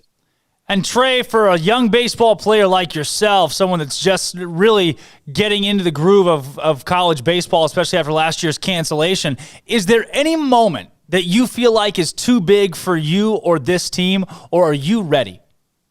I can tell you one thing, I'm ready for sure. And I know this team is ready too. We're not scared of anything. We're not scared of anything. We're ready to go out and we'll play whoever. We just want to win, and we want to win the right way. And I think that's something our coaches instill in us, is that, there's a right way and wrong way to do things. But if you do things the right way, a lot of times it'll go your way. But I can tell you right now, we're not scared. We're not afraid of the spotlight. We're ready to just go out and beat whoever we play. I love it. Trey, before we get you out of here, we got our Bear Games questions of the day today, where we take a little break from the sports world and just have a little fun. Today's question of the day: what is the catchiest song of all time? Catchiest song of all time. That's tough. I'm gonna have to go with probably Don't Stop Believing. Wow, that's a good call. That is the little it's a small town girl just gets stuck in your head. Right there. Don't stop. Well, this is a dangerous game we're playing today. It's a date because now they're all stuck in my head. And then Trey, in our Big 12 mascot madness, if a Wildcat and a Mountaineer, a real-life Wildcat and a real-life Mountaineer with a musket, were to fight hand-to-hand combat in a cage battle, who wins? I have to go with the Wildcat. I don't know. You don't mess with animals, man. You do not mess with animals. You can have all the tools you want as a Mountaineer or whatever, but I'm going to have to go with the Wildcat. Wildcat's been a popular pick today. I, too, said Wildcat. Trey, I like the way that you think. Thanks for joining the show today, and best of luck this weekend as you guys take on some of the toughest competition in the country in Round Rock. Of course. Thank you for having me. Absolutely. Again, that was Trey Richardson of Baylor baseball program joining the show today, talking a little bit of Baylor baseball as they go into the series this weekend against Texas A&M, Auburn, and Oklahoma on Sunday. Again, those games all in Round Rock. Pitchers have been released for the first two games as well for Baylor. Blake Helton, right-handed pitcher, will be the starter in Game 1. And the southpaw Tyler Thomas in Game 2 on Saturday. Game times, looking right here, you see A&M is at 6 p.m. on Friday, then noon. It's a noon game on Saturday for Baylor, 5 p.m. at Dell Diamond on Sunday. Flow Baseball is where those games will be broadcast. Again, Baylor set for the Round Rock Classic this weekend against two teams in the SEC, and then Oklahoma, who they will see again later this year. Again, that was Trey Richardson, too, of the baseball program. All right, coming up after this, they call her Soup, probably because her first name's Campbell. Campbell Bowden joins the show to break down Baylor's opener this weekend in volleyball. The Lady Bears and North Texas in the Farrell Center at home as the spring season is kicked off. We got a little Armstrong's Minute and a quick break. We'll be right back on Up Tempo. It was just another Wednesday night for the number 7 Lady Bears, who knocked off the now 17-7 Oklahoma State Cowgirls 70-51 at home, thanks to 20 points and 9 rebounds from Nalissa Smith and double digits from Moon Urson, Queen Egbo, and Dejanay Carrington. Baylor is now 18-2 overall and 13-1 in conference play. Elsewhere on the women's side, number 15 Ohio State fell at Penn State 69-67. Number 18 West Virginia was blown out at Iowa State 85-68. And 24 DePaul fell to Marquette 85-71. On the men's side, number 20 Arkansas trounced number 6 Alabama at home 81-66. Unranked NC State won at 15 Virginia 68-61. And North Carolina fell at home to 11-2 Marquette 83-70. In other Baylor sports, the number 2 men's tennis team took care of UT Arlington in Waco yesterday 7-0. And number 22 Baylor softball team also rocked UT Arlington with a 6-1 victory themselves. I'm Armstrong Sims, and that's all the news that is news in college sports. This has been Armstrong's Minute on SicEm365 Radio's Up Tempo.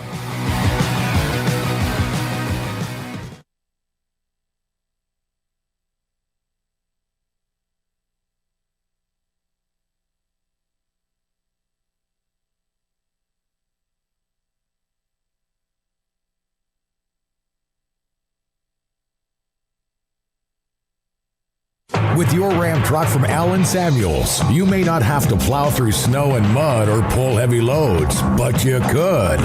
During the Big Finish year-end event, you get a Ram deal like no other. Employee pricing for all, 0% for 84, and no payments for 90 days. Ram 1500 Lone Star for Christmas. No other truck comes close. And ask about Big Finish pricing on Ram Heavy Duty and Ram ProMaster for your business. Happy holidays from Alan Samuels. How did Edward Jones become one of the biggest financial service companies in the world? By not acting that way. Financial strategies, one-on-one advice, it's a big difference. And that's why Brad Wilson, your Edward Jones financial advisor, makes sense of investing. Experience the difference for yourself. Brad Wilson, 250 Sharon Drive in Woodway, 254-776-4337. Edward Jones, member SIPC.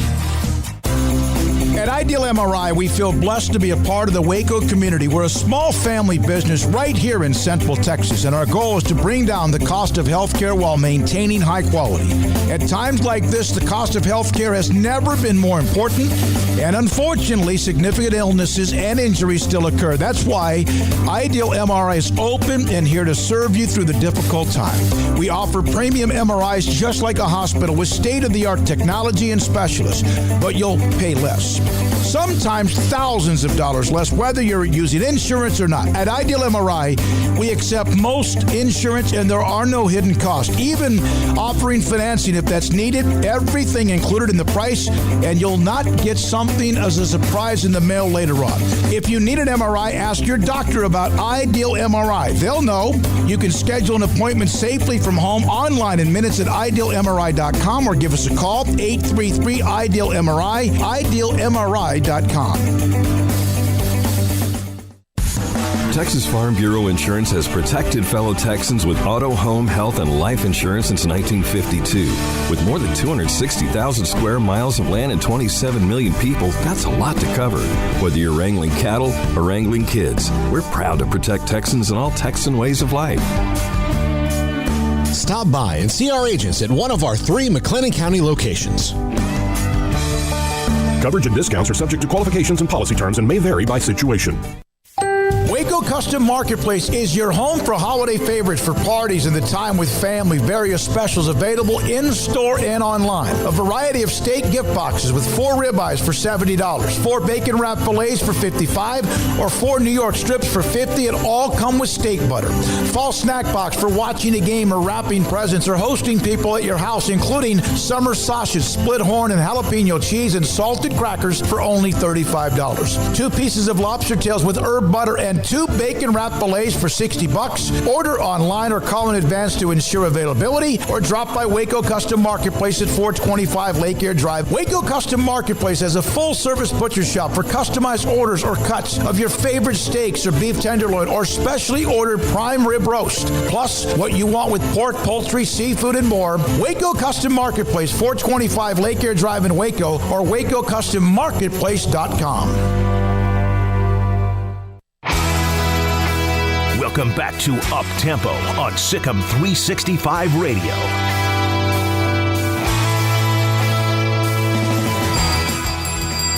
Welcome back into the Petty Clinical OT Bears Den. I'm Drake Toll. That's Armstrong Sims. We're breaking down things across Baylor athletics today on the show. Had a couple of things switch around. Campbell Bowden will join us at 1:30 today to break things down around Baylor volleyball. Steve Hoot Johnigan is at 1 o'clock, the Baylor color baseball guy, until, wait a second, he became Baylor assistant softball coach and is now serving that role. They head into a big weekend at home this weekend against UConn, Ole Miss, and Mississippi State. And then, how about it? Women's basketball team last night, 70-51, the final score in that one. Baylor on top of the Oklahoma State Cowgirls, holding Natasha Mack to 18 points and 18 rebounds, which is something because she is good, really, really good. And then Jamie Asbury, 15 points, just 1 rebound and 1 assist last night. On the Baylor side, Nalissa Smith, 20 points, 9 rebounds. Queen Egbo, 13 points, 9 rebounds. Moon Urson, 11 points, 7 rebounds. Dejanay Carrington, 12 points and 11 rebounds last night as Baylor cruised the 70-51 victory. from the stat sheet, Baylor shot 44%, just 3 for 7 behind the arc, but that's all that they got to do. They're not a team that's going to try to beat you from deep. Free throws, 9 of 12, 75% free throw shooting team, 52 rebounds compared to Oklahoma's 42, 23 assists, 7 blocks. That was the storyline last night, was the fact that Baylor had 7 blocks compared to Oklahoma State's 1, where Oklahoma State has Natasha Mack, who is the block leader in the nation right now and leads more teams. She leads everyone in the country. If she was a team herself, she would be behind just 30 teams in the nation in blocks this season so far. And the Lady Bears ended up getting the best of Oklahoma State in that one. So we've got message from Kim Mulkey to the media after the game yesterday, where she broke things down across the court as Baylor knocked off Oklahoma State 70-51. Again, I was looking right here at some of the game notes. There's a Baylor team that was ranked number 10, if you remember, when ESPN put out their currently ranked teams in the country for the bracketology. And I think Baylor wanted to make a statement when they saw that. Oklahoma State was a good team to do that against with a win last night, considering it's a team that is sitting at the top half of the Big 12. They're in third place right now in conference. Baylor obviously at first, and they took home the win against Oklahoma State last night. Armstrong, do you have those the clips in the press conference postgame? Not yet. All right, we'll load those in here in a second. I'm looking. We've got the stats and the post-game information coming in from Baylor women's basketball last night here. Read off some of those. Tell you what. Game notes, the stats, OSU. Let's roll. Let me see if I can get this loaded in here right here. If you'll roll Armstrong's Minute real quick, I'll try to get it up. All right. It was just another Wednesday night for the number 7 Lady Bears, who knocked off the now 17-7 Oklahoma State Cowgirls 70-51 at home, thanks to 20 points and 9 rebounds from Nalissa Smith and double digits from Moon Urson, Queen Egbo, and Dejanay Carrington. Baylor is now 18-2 overall and 13-1 in conference play. Elsewhere on the women's side, number 15 Ohio State fell at Penn State 69-67. Number 18 West Virginia was blown out at Iowa State 85-68. And 24 DePaul fell to Marquette 85-71. On the men's side, number 20 Arkansas trounced number 6 Alabama at home 81-66. Unranked NC State won at 15 Virginia 68-61. And North Carolina fell at home to 11-2 Marquette 83-70. In other Baylor sports, the number 2 men's tennis team took care of UT Arlington in Waco yesterday 7-0. And number 22 Baylor softball team also rocked UT Arlington with a 6-1 victory themselves. I'm Armstrong Sims, and that's all the news that is news in college sports. This has been Armstrong's Minute on SicEm365 Radio's Up-Tempo. All right, rolling it back in the Petty Clinic Low T Bears. Dan, sorry for the confusion there, trying to move things around. A lot of moving parts here. We've got Campbell Bowden at 1:30. 1 o'clock is Steve Hoot-Johnigan. Right now, Kim Mulkey from last night's win over Oklahoma State in her post-game press conference comments on the win 70-51 against the Lady Cowgirls. Kim, you had that kind of rough stretch in the first half, and you called the timeout early there in the second quarter. Talk about how you were able to close that half after kind of a sluggish stretch there. Well, I took a lot of the blame for that. I subbed early. I subbed too many at one time. You want to get kids minutes. You want to rest kids. I need to be a better coach in subbing one at a time and letting them get in the flow.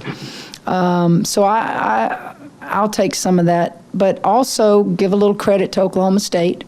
You're playing a team that's fighting for second, third place in the division, in the league, and a good team, well-coached team, a team that just has my utmost respect because of what they've done all year. Picked 8th in our conference, and look where they are. And we knew it would be physical. We knew they would mix their defenses up, and they did. And then we would get on runs and extend the lead, and I just made sure I subbed better, the rest of the game. Kim, what was the difference in that stretch at the end of the second quarter? I think y'all went on a 17-0 run. Well, it was just getting the starters back in there and running, pushing the ball. I think both teams played really, really hard, and I think both teams got fatigued. We just made a couple of transition baskets there that got us going. Okay. Dee, staying on that same stretch, that last 4.5 minutes there in the second quarter, as a player that's been around this program for a while and knowing your teammates pretty well, what do you do when things aren't going well, and at what point did you feel like they started clicking in that time period? I think as the leader, I just try to, save face, try to be the poised one in the group, and not, you have Coach Smoak yelling, and I'm trying to be the one that's like, listen to her, message, not the tone, because, I think the younger players tend to listen to her tone instead of the message, so I think I'm just repeating that the whole time, and once we start clicking, or once we see one shot fall in, then it's kind of like, well, let's build off of it now, you change whatever you're saying to now, let's grow off of this, and then eventually that turns into a 17-0 run. Yeah, absolutely, and Nalissa went real aggressive to the basket for a layup to start it. And then Dejanay had a couple of big buckets, both on assists from you. Did you sense her getting hot at that point? Yeah, that's what's good about this team. At any given time, someone can be hot, and you kind of just have to, me being the point guard, figure out which one, is hot at the time, and, to give them the ball in their, their shooting time, whatever, they're ready to shoot or whatever. So I think it makes it easier playing with players that can score the ball as well as they can. Dee, with all that you've seen, been through as a team, yourself, whatever, you're on the verge of winning a win away from a share of the title, which is like 50 in a row, and then also getting to 15 wins to win it outright. Does it make it even more special this year that you're on the verge of doing that with all you've faced? Definitely, especially with the way the season ended last year. Whether we won it or not, it wasn't the way we wanted to end it. So being able to win it this year with, whatever adversity I face, individually, and having the adversity that the team faced with COVID and everything that, speaking for the team, I think this is a real special moment on Saturday. Kim, you ever thought much about that? I start thinking about conference championships when you get closer to clinching them, and there was no escaping telling the kids. I told them that West Virginia was playing at Iowa State tonight, and depending on the outcome of that game, if West Virginia gets beaten, you win 2 in a row, you can clinch a share of the title. Now, obviously, we don't want to share it.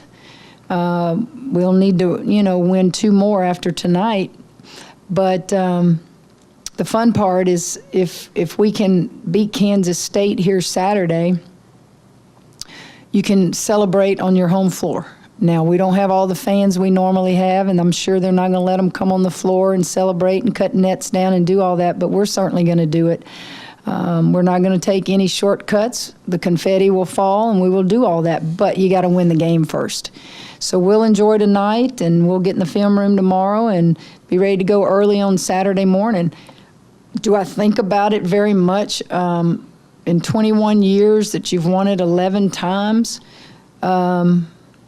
sometimes I think about it when I'm at home and have a quiet moment and just kind of think, wow, keep feeding that monster. Dee, 11 assists tonight, and the one I remember was the alley-oop to Lists. Me too. It looked like it might have even been a little bit off target. She kind of finished it for you. Talk about that pass.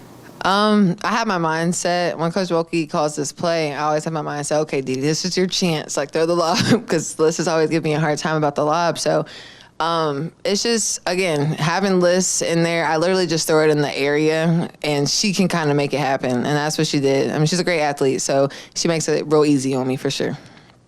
Dee, have you just gotten more comfortable at that position as the year has gone on? I mean, I think you looked pretty comfortable even from the beginning of the year, but just you look better in that role now. Yeah, I mean, I could say that. Being coached by Coach Mulkey, I mean, she's really hard on her point guards. She makes it, tough on me, but that's what I need in practice. Her getting after me, and it's making it easier in the game whenever I get out to play. Jerry mentioned one of the athletic plays by Nalissa. Kim, the play at the end of the half, where Nalissa gets it and just swoops to the basket and I guess, has enough head for the game to know what the clock is at. I mean, how would you describe the way the half ended and how much momentum did that give you guys going into the second half? Well, she ran the floor. Fatigue set in, and she saw we had enough time, and she just took off. I think it was Dejanay that made the pass. And That's right, for her to see, I need to lead her right here. We don't have time to do much dribbling. Was a very alert play by two kids that had to know how much time was on the clock. Now, we ended one of the quarters. What quarter was it? We didn't end it very good. And they got a bucket instead of us. We want to take the last shot, and so I think it was Sarah went in there and tried to do a layup. And they got it with 4 seconds, and then they made us look bad on the other end. So, that was a big momentum boost for us right there with Alyssa running the floor like that and Dejanay recognizing it. Should have been an and one. Right, and Dejanay, what made you decide to pass that ball instead of putting it up? Saw her. I mean, there was two. Her and Moon, I think both were up there, and we had a chance. We had about 3 more seconds, and I mean, there was no other option for real. But now ask Dejanay about shooting a 3 when there was a wide open layup. Did y'all see that? Yes, yeah. Ask her about that. Ask her what was going through her mind at that moment. About that play because it looks like you could have taken it all the way to the Looks hoop. like it. Yeah. When a media person can say that, you ought to be embarrassed. She's that cat. Honestly, I don't have an answer. I don't. I was like, I'm about to pull this, and then I saw the lane, and I said, okay, someone's gonna come with me, and then it was just. She wanted to try to blame it on Queen and Alyssa for not being down there to rebound it. Well, it won't happen that's again. enough giving you a hard time about that play. How about the first couple of buckets you made there in the second quarter? That kind of gets you going a little bit because it seemed like you were a little bit out of sorts to start. For sure. A little bit, yeah. Yeah, I don't know. I just had to respond. I started out very rough. Wasn't playing aggressive, wasn't playing smart, just wasn't playing my game, honestly. And came out, talked with coach, and really just sat there and just soaked it all in and told myself I just have to respond. I'm not always gonna, start exactly how I want to, but I think I responded, and that was encouraging for me to see personally for myself. And I think that the team was still encouraging me the whole time because they know what I'm capable of. So it was just, good to see. Excellent. Thanks. Dejanay, first double-double here at Baylor, 10th in your career, 11 rebounds. Was that a point of emphasis knowing Max still wound up with 18, but y'all won the rebounding deal. But getting 11 rebounds, how big a deal was that for you? Personally, I'm not really into stats, but it was good that we were able to control the boards as a team. Coach Moki emphasizes that the guards have to help rebound, and that's just what we did tonight. You've seen it over and over with Moon and Trinity. Especially with Moon and Trinity helping on the rebounds. Didi has to get back. But yeah, you see that. And I was like, all right, let me get a little bit of this action. So tried to get in there and help him out a little bit, and I guess it paid off. Did you stick around long enough to see the stare from Kim after your missed three-pointer? She heard. I'd say we had prayer meeting when she came off that floor. She and I had a prayer meeting, and you saw the prayer work. She went back in and played like she's capable. Yeah, a lot of my that shot was also right in front of her, so yeah, we heard it. Couldn't escape it. Oh, that was funny. Thank you. All right, Andrew. Yeah, both Dejanay and then Didi, the game, it felt like a very gritty, grinded out sort of game tonight. And that's kind of how a lot of the games have felt like this season, I would say, just due to circumstances and then just some of the battles have been tough. Now that you're so close to the end of completing this, really season of turmoil, how does it feel to you guys when you're playing in these battles night after night? It's exciting. This is what you want. We grinded all during the pandemic while we were all home, and we grinded when we got back here together with each other. This is what you want. You want it to be a gritty game. You want to just go out there and leave it all out there for your teammates, and that's what you've seen us do. Every game we've had to do something a little bit different just based off of what the defense has given us. But there's one thing that remains the same, and it's that grit that we have each and every night. And Dee, on that same topic of grit, does that give you guys a lot of confidence as a team heading into the postseason, heading into the the March Madness tournament style bracket play? For sure. I think this is a perfect time for our team to get going the way we're going, because we're going straight into tournament play, and it's exciting. So we can't wait to get to the postseason right now. Thank you. That Kim Mulkey last night post-game press conference after the win against Oklahoma State. Baylor now improving to 18-2 overall, number 7 in the country.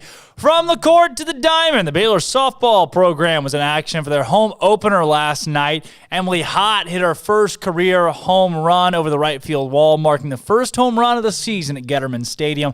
I don't know if you saw it, Armstrong, but the lights at Getterman, they flash.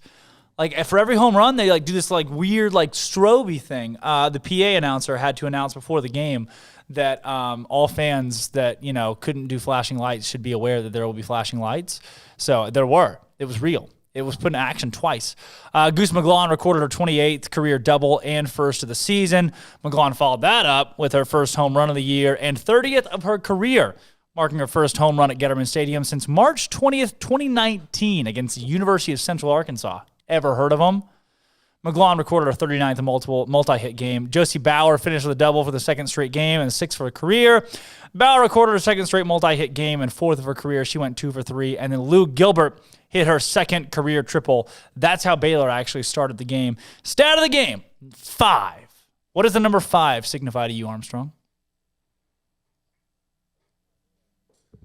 To me, personally, sorry. Yeah. Yes, personally. I don't know. When I think of 5, the first thing that pops in my head is a basketball team. I think fingers.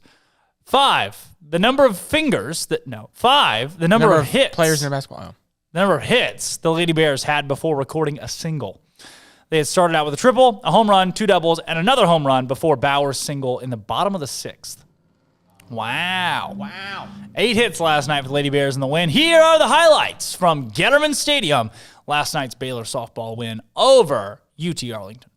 You're watching Big 12 now on ESPN+. UT Arlington helps get the Lady Bears home schedule underway. And be versatile in the field, you're more than likely going to get a chance to play. She'll put a charge into this one, back to the wall, off the wall, and with the speed, will go all the way to third. It's a leadoff triple for Lou Gilbert under her belt. Right at Baytown, Texas. That one to Rodoni. She'll take care of it with a toss to McGlon. And yeah, that team. Hot underneath this one. It'll carry, and it is gone out of Getterman.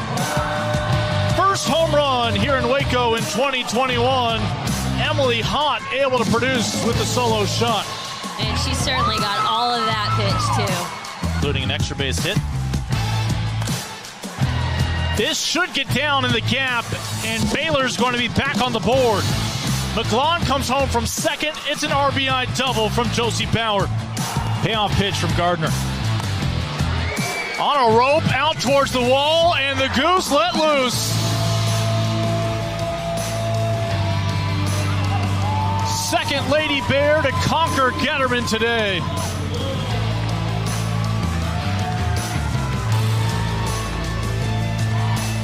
The 3-1. That'll get down, and that'll break this game wide open here in the bottom of the 6th. It's a pinch hit, 2-run double off the bat of Thompson. Baylor 1 out away from securing the victory. Into the glove of Hott, and the Lady Bears are back in the win column. 2-1 on the young campaign. Most importantly, undefeated here at home. And their home opener for 2021. Hello, win column, courtesy of Baylor Athletics and ESPN+. Baylor's win last night, 6-1. Across the stat sheet, it was Gia Rodoni that got the nod to start the game. She went 5 innings, allowing just 4 hits, 1 earned run, 1 walk to 3 strikeouts, facing 21 batters. It's her first win of the season. She's 1-1. Following her loss to Arkansas on last Sunday. And then Baylor will return to action now again. Well, after Rodoni, Marin Judish. 1 inning pitched, 1 hit allowed, 4 batters faced. And then Sydney Manziel was the one that closed out. Sydney Manziel throws like 71, 72. She's got unbelievable power. And then Maren Judish is a freshman, and she has worked some crazy, awesome softball so far to start this season on the young campaign. And Baylor now, again, 2-1. They will play this weekend in the Lone Star State Classic. So a bunch of games going on across Texas. The Lone Star State, that implies, yeah. Baylor plays UConn at 3:30 on Friday, and then Ole Miss at 6 o'clock. Then they play Lamar on Saturday, and then on Sunday, number 25, Mississippi State. So they play UConn twice. They play UConn once on Friday and then once on Saturday. They have 2 games Friday, 2 games Saturday, and 1 game on Sunday, again against UConn twice, Ole Miss, Lamar, and number 25, Mississippi State. Each of those games throwing down this weekend between Baylor and those squads in the Lone Star State Classic. Some good competition. If Baylor can go 5-0 right there, start this campaign 7-1, that'd be pretty solid. Baylor's number 22 right now in the country, 2-1 on the year. This from Goose McGlawn, who had a home run. Emily Hott, who had her first career home run. And then, I don't know, also the lights. Did you see the lights? They were flashing, blinking. And then also Coach Glenn Moore on last night's victory over UT Arlington. Well, gosh, nice power surge this morning. Was that something you've kind of been hoping for, looking for? Oh, definitely. I think especially after the little bit of a slow start that I had last season and then with COVID hitting, I was just ready to put my power numbers back up. Okay. What have you done? Have you done anything with your swing? Have you tinkered with it at all, or? I worked a little bit on just like a different transfer of weight over the off season with just like a lot of reps and stuff like that. So it's nice to see it pay off for sure.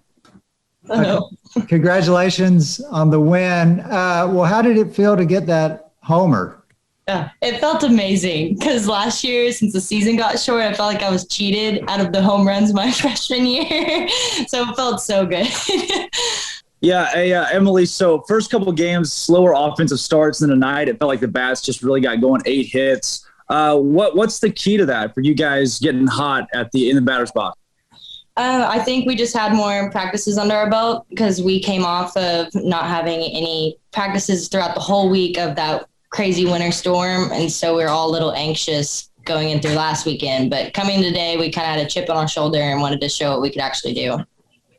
And now 2 straight games where the circle was just solid across the board, no matter who was throwing. How much confidence do you guys have in the pitching staff, and what does that do to help the bats get going? Oh, it's amazing. Our pitching staff is so deep, probably the deepest of any team I've ever played on, and each of them have such a different approach when they step in the circle, and it gives us confidence as batters knowing that we're going to have a pitcher that will have our back, and so we get to stay calm and go up there and just wait for our pitch and hit what we know we can. And those lights, what about it? I forgot about it when I hit my home run. And so for a second, I was kind of confused what was happening. But it's so awesome. I wish y'all could experience what it's like on the field. It's absolutely amazing. Tell us about offense. You guys did all right on offense tonight. Talk about that. Yeah, I think you're seeing a little bit different type offense out of us, and intentionally we've gone a little bit not away from the short game. We still like it, but we wanted to move more into more of a power doubles, home runs type of hitting team, and I think we showed tonight we certainly are capable of being that type of team. Still have speed, but now we don't have to rely on still in second base after an infield single to get in scoring position. I think Krista told me we had, 5 hits before we ever had a single. So that's pretty good, and it certainly gives you a lot of options to score runs whenever you end the at-bat in scoring position. And then kind of the same where John was going a bit, the circle tonight. You had 3 pitchers throw. They were all consistent. They looked good. Number 1, what can you speak to them? And then 2, does that lead to the offense exploding like they did? All starts in the circle. We say that's the name of the game. You have to have good quality pitching. You can keep their offense down. And again, I still believe that's a very good offense, and they're going to show that later in the season. They have a couple of scary hitters and you need the changeup to keep them off balance. This is one of those games where you're sad that you play 7 innings in softball instead of 9, because it would have been nice to get a little bit more work out of Marin and Sid. We wanted to see Gia find her rhythm, and it took a little while before we really felt like we saw enough pitches in her arm to justify pulling her because we've got to get her going. But Marin looked great coming behind her against Arkansas. We wanted to make sure that we kept that rust knocked off. And then I thought Sid looked better tonight in that 1 inning than she even did against McNeese, and she looked pretty good down there. So it's a process that you got to build your bullpen and have them ready, and that's why we used it. I know you mentioned the kind of the offensive attack being a little bit different, but the long ball was there obviously tonight. Is that something you guys want to lean on, that you're comfortable leaning on? Well, I'd like to long ball and doubles. We still have a good bit of speed in our lineup, maybe not blazing speed throughout it, but we've got doubles and even triple hitters. I told the girls one of the most important at bats of the whole game, and maybe the most, is that leadoff at bat. And traditionally we have a slapper in that role, but you can send a message. I think there's a lot of philosophers in baseball and softball that'll tell you can send a big message in that first at bat to the pitcher and create a lot of doubt if you hit a ball hard, even if it's foul. If you hit it hard and let off with that triple, and I'm sure that I love doing it. I grew up watching softball, always had an affinity for the game, so I couldn't be happier. Oh, cool. That's awesome. It worked out good for us too. You got a good voice for it. Thank you very much. It's like a little energy in the PA now. So sure. Hit a few more. I know you worked with Derek for a while. So Derek is one of the best hitters in the Big 12. So he taught me her best night. That's cool. She just hit a ball that went to the warning track. Yeah. All right. We're about 30 seconds or so here from getting kicked off. So, man, just kind of going to go through the schedule this weekend. A little bit of being in the game. So throughout this lineup, I like hitting home runs and doubles. So I think we could be pretty dangerous. I have no idea. This just showed up at our studio one day. I threw it on today, and we're rolling. I do think this could be a dangerous lineup. And then the lights, and I'm sure you've seen them before gameplay, but then to see those things go off after the home runs in an actual game, how about that? Yeah, that's pretty cool. I don't know if we've ever played at a park that has lights like that. I don't think we have, so it's pretty nice to kind of start that trend. Baylor's has a history of setting the benchmark in these facilities here at Baylor. So, that's just another thing. You'll probably see a lot more programs in the future. Copycat Baylor, and that's good to be trendsetters. Well, welcome back to the Petty Clinic Low T Bears Den. That was Glenn Moore last night, along with Emily Hott and Goose McGlon, breaking down the win against UT Arlington. And now to help break it down even further, Coach Hoot Johnigan of the Baylor softball program joins the show. Coach, thanks for coming on after, the post-win, post-day after a win, and coming on up tempo today to help us out. Absolutely. You got to love this, man. It's a good time to be on. It's not every day you get to go out and hit 2 bombs and hit a lot of extra base hits and win a game like we did last night. So, yeah, this is a good timing to have us around. A lot of good things to talk about. Coach, I want to start right there because I asked Coach Moore about it last night. The identity of Baylor softball over the last couple decades under Coach Moore and his staff has not necessarily been to hit the ball out of the ballpark every chance you get, but this team's got a lot of power. Is that something you guys are going to lean on this season?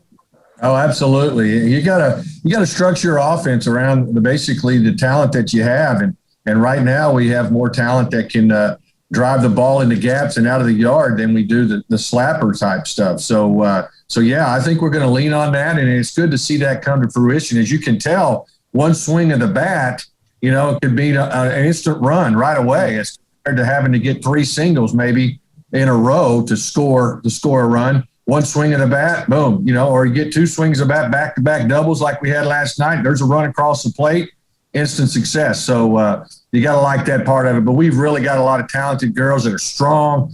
They've got good hands, and they can drive the ball out of any ballpark. And so it's going to be looking forward to this year. Exciting. Well, Coach, I'm getting a little bit ahead of myself here. You have had such an interesting career here at Baylor, between coaching baseball and then being in the broadcast booth and now being in the dugout with softball. Just, is this kind of a whirlwind for you, being back in the coaching game? What's this been like? Yeah, it really is. It's a lot of fun. Baylor's a special place. You don't stay somewhere 25 years unless you love where you're at and you love who you're doing it with. And I was really blessed to be with Steve Smith and Mitch Thompson over there in baseball for 20 years.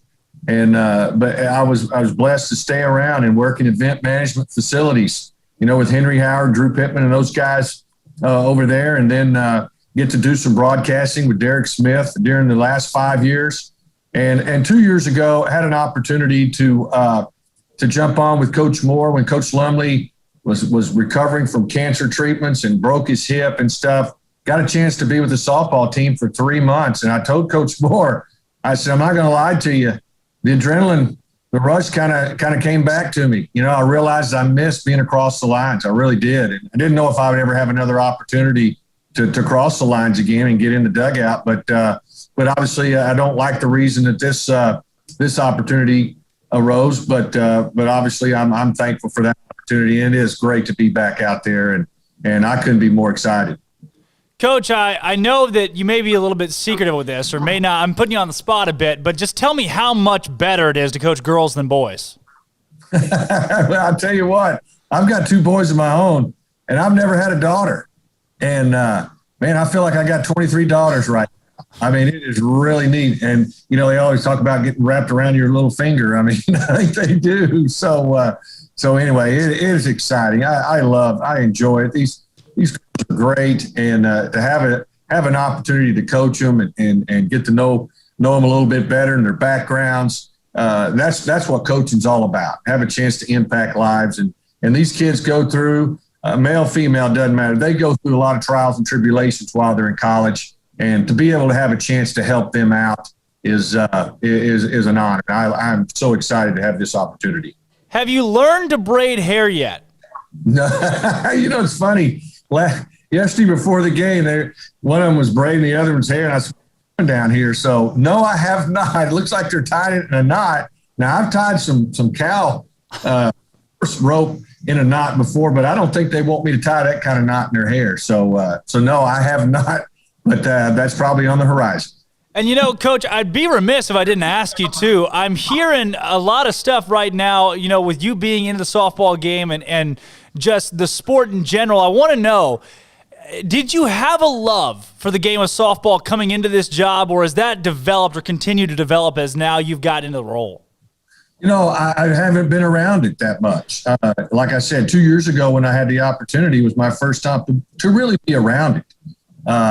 I've definitely had the opportunity to be around competition, to be around NCAA sports, and I love that. Even in event management facilities, I was around all the sports here at Baylor, and I love the competition arena. I really do, and to see the excitement in the kids' face, to see them go out and compete, I love that part of it. And now to watch these ladies get out there and compete, battle, and continue to grow. And that's exciting to me, and I'm just happy to be a part of that and look forward to it. And I'm learning every day. I'm bending Coach Moore's ear and Coach Newman's ear every day, just trying to find out a little bit more about the strategies of this game, when you do what, where, and stuff like that. So I'm a work in progress as far as that goes. But, when it comes to hitting, there's a lot of similarities between baseball and softball. And I feel like I have a pretty good handle on that part of it, but still learning the game. And, of course, I'm still learning about hitting, learning about mental makeup. When you quit learning, it's when you try to get out of the game. It's time to get out and retire. So, and I'm not ready to quit learning. So I look forward to the day and the opportunity we have to go out and build off what we did last night and get better today, and look forward to this weekend.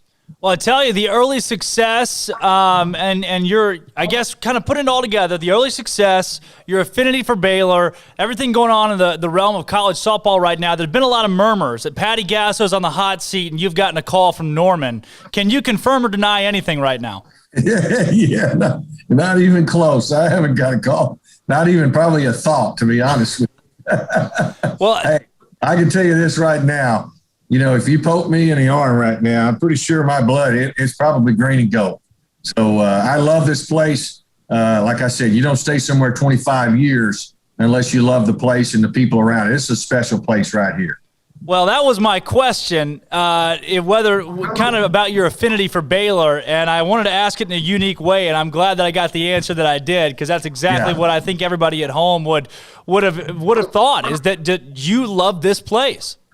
Yeah, absolutely. I mean, I've my kids grew up here. My wife and I, we went to A&M. We went down the road. My son, and then I went from A&M. I went to Mississippi State for 4 years. And my oldest son, Zach, he was 1 year old when we moved back to Waco. So for the rest of his life, all he's known is green and gold. And my youngest son was born here. All he's known is green and gold. Those two guys don't even know there's a school 90 miles down the road. So we've known this. And when I got let go at baseball over there, my oldest was a senior here at Baylor, and my youngest was a senior in high school. And he was ready to come to Baylor. And I'm sitting there going, hold on a second here. This costs a lot of money. So everything worked out. And now I proudly say I've got 2 Baylor graduates. And again, when you have kids that are a part of the campus, part of the university, and then I've been here for 25 years, see it grow, see it mature. I mean, it's just been unbelievable. So, yeah, you can't help but grow a love for this place. And it really is a special place. Now, Coach, you mentioned your affinity for not just Baylor, but this team, and now being a dad to 23 different girls. The adjustment there and taking that over, do you feel like, oh, man, you've walked into the world of games every other night and the stress of being a coach, or do you love your job to the point where it's not even a job?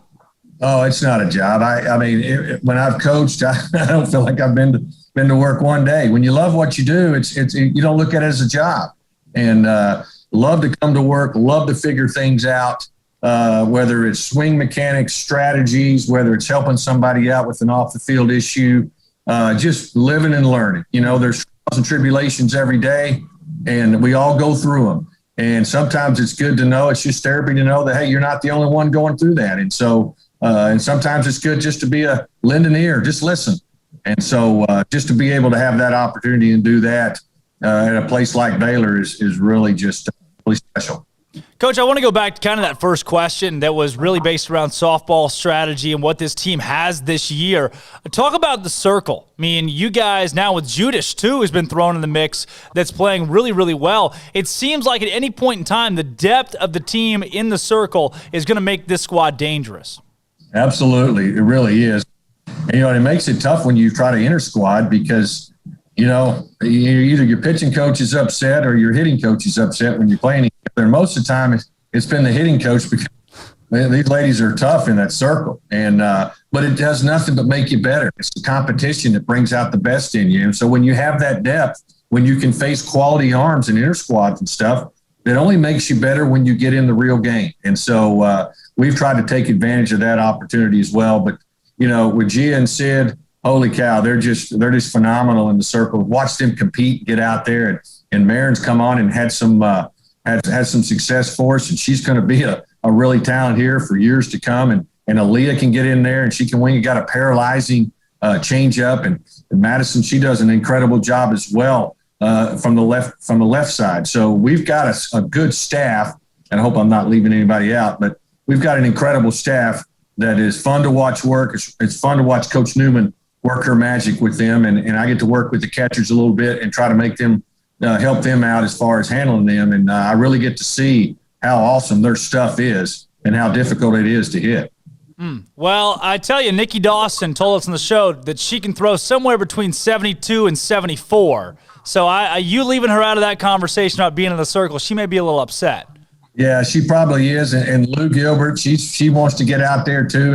And I just love that. I love their competitors. They just want to get out there and compete and have fun. So you got to love that in there. 72, 74 from Nikki, huh? Something about that.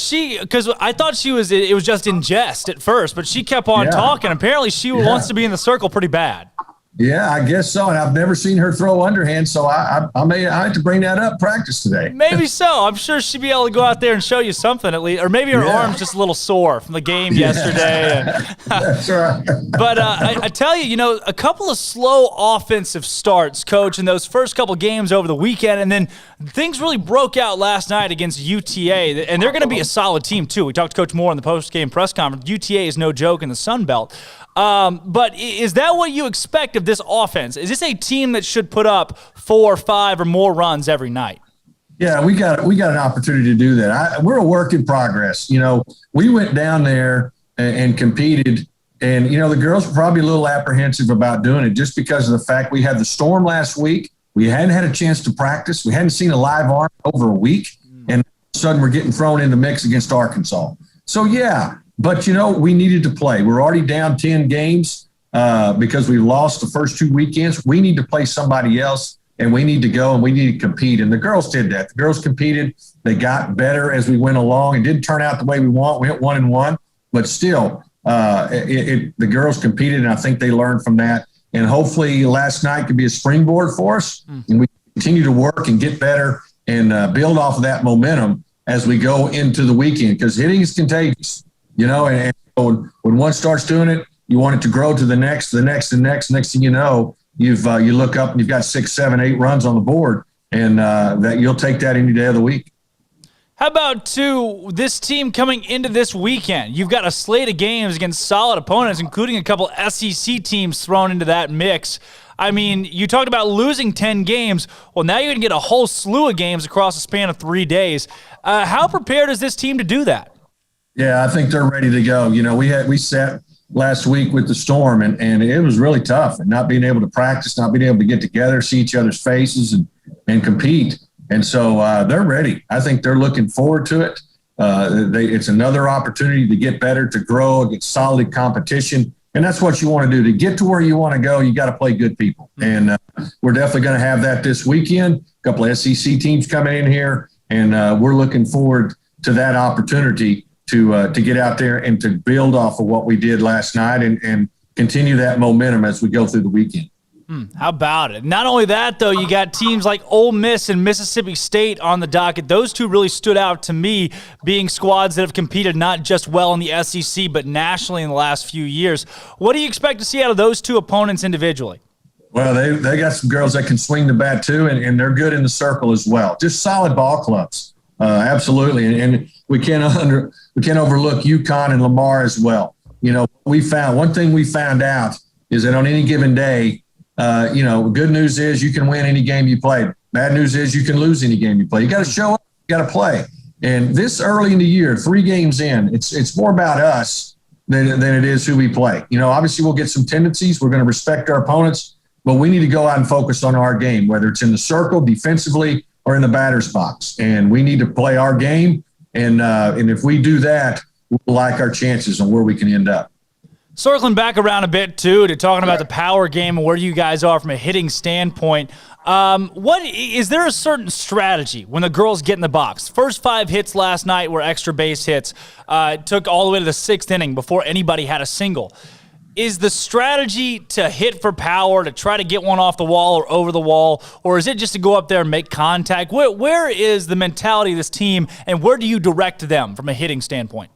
Yeah, that's a great question. And again, you'd have to get in each one of their minds to know exactly what they're thinking individually. But here's what we try to strive for them to do. It's like they're strong enough, each one of them, they're strong enough, just barrel up the ball, hit all hard, let the chances, fall where they may, and we'll take our chance because they're strong. They've got some pop in their hands. Ball jumps off their bat, and if they can just get the barrel on it, the ball's going to travel. And if you get the right trajectory, it's tough enough to hit as it is, much less trying to say, okay, I'm going to hit it outside. I'm going to get a launch angle at 47 degrees and backspin, blah, blah, blah, to hit home runs. No, you can't do that. You're just trying to get a pitch to hit, put a good swing on it, and barrel it up, and let the results fall where they may. And we find out too, if we can get location, somebody's going to throw us away, then we've got to stay late and use the whole field. And I think that's part of the philosophy. We want to use the whole field because if the opposing team can exploit a weakness in your swing, whether it's inside, outside, up, down, then they're going to continue to go back there.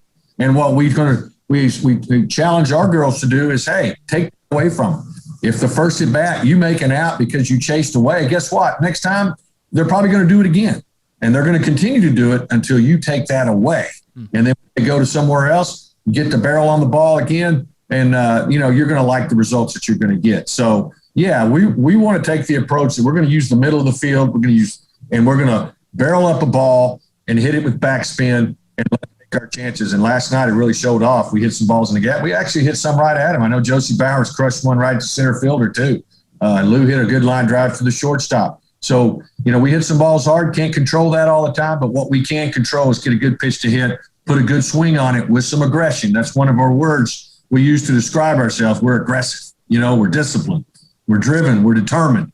And we're confident because we're going to flat out work ourselves in practice to get ourselves prepared for the next game. And they've done an outstanding job of doing that. And again, we're still early in the year. We want to continue that progress as we go through the season. Jeez. I have not been on a team that you've coached yet, but you just went into coach mode, and I'm ready for a brick wall. I mean, let's go. Find me one to run through right there. I'm ready to square a ball up. I got to find a bat. Let's go. That's right. Coach, with this conference schedule, too, and I know I'm getting a little bit ahead of myself here, but Oklahoma State, Texas, Iowa State, those 4 teams all ranked right now, and they're going to make a run at an NCAA tournament and super regional and further. You guys are in the thick of that. I want to know, from what you've seen so far with this team, what is the maximum potential for this squad in such a tough conference and facing such great opponents over the course of this season?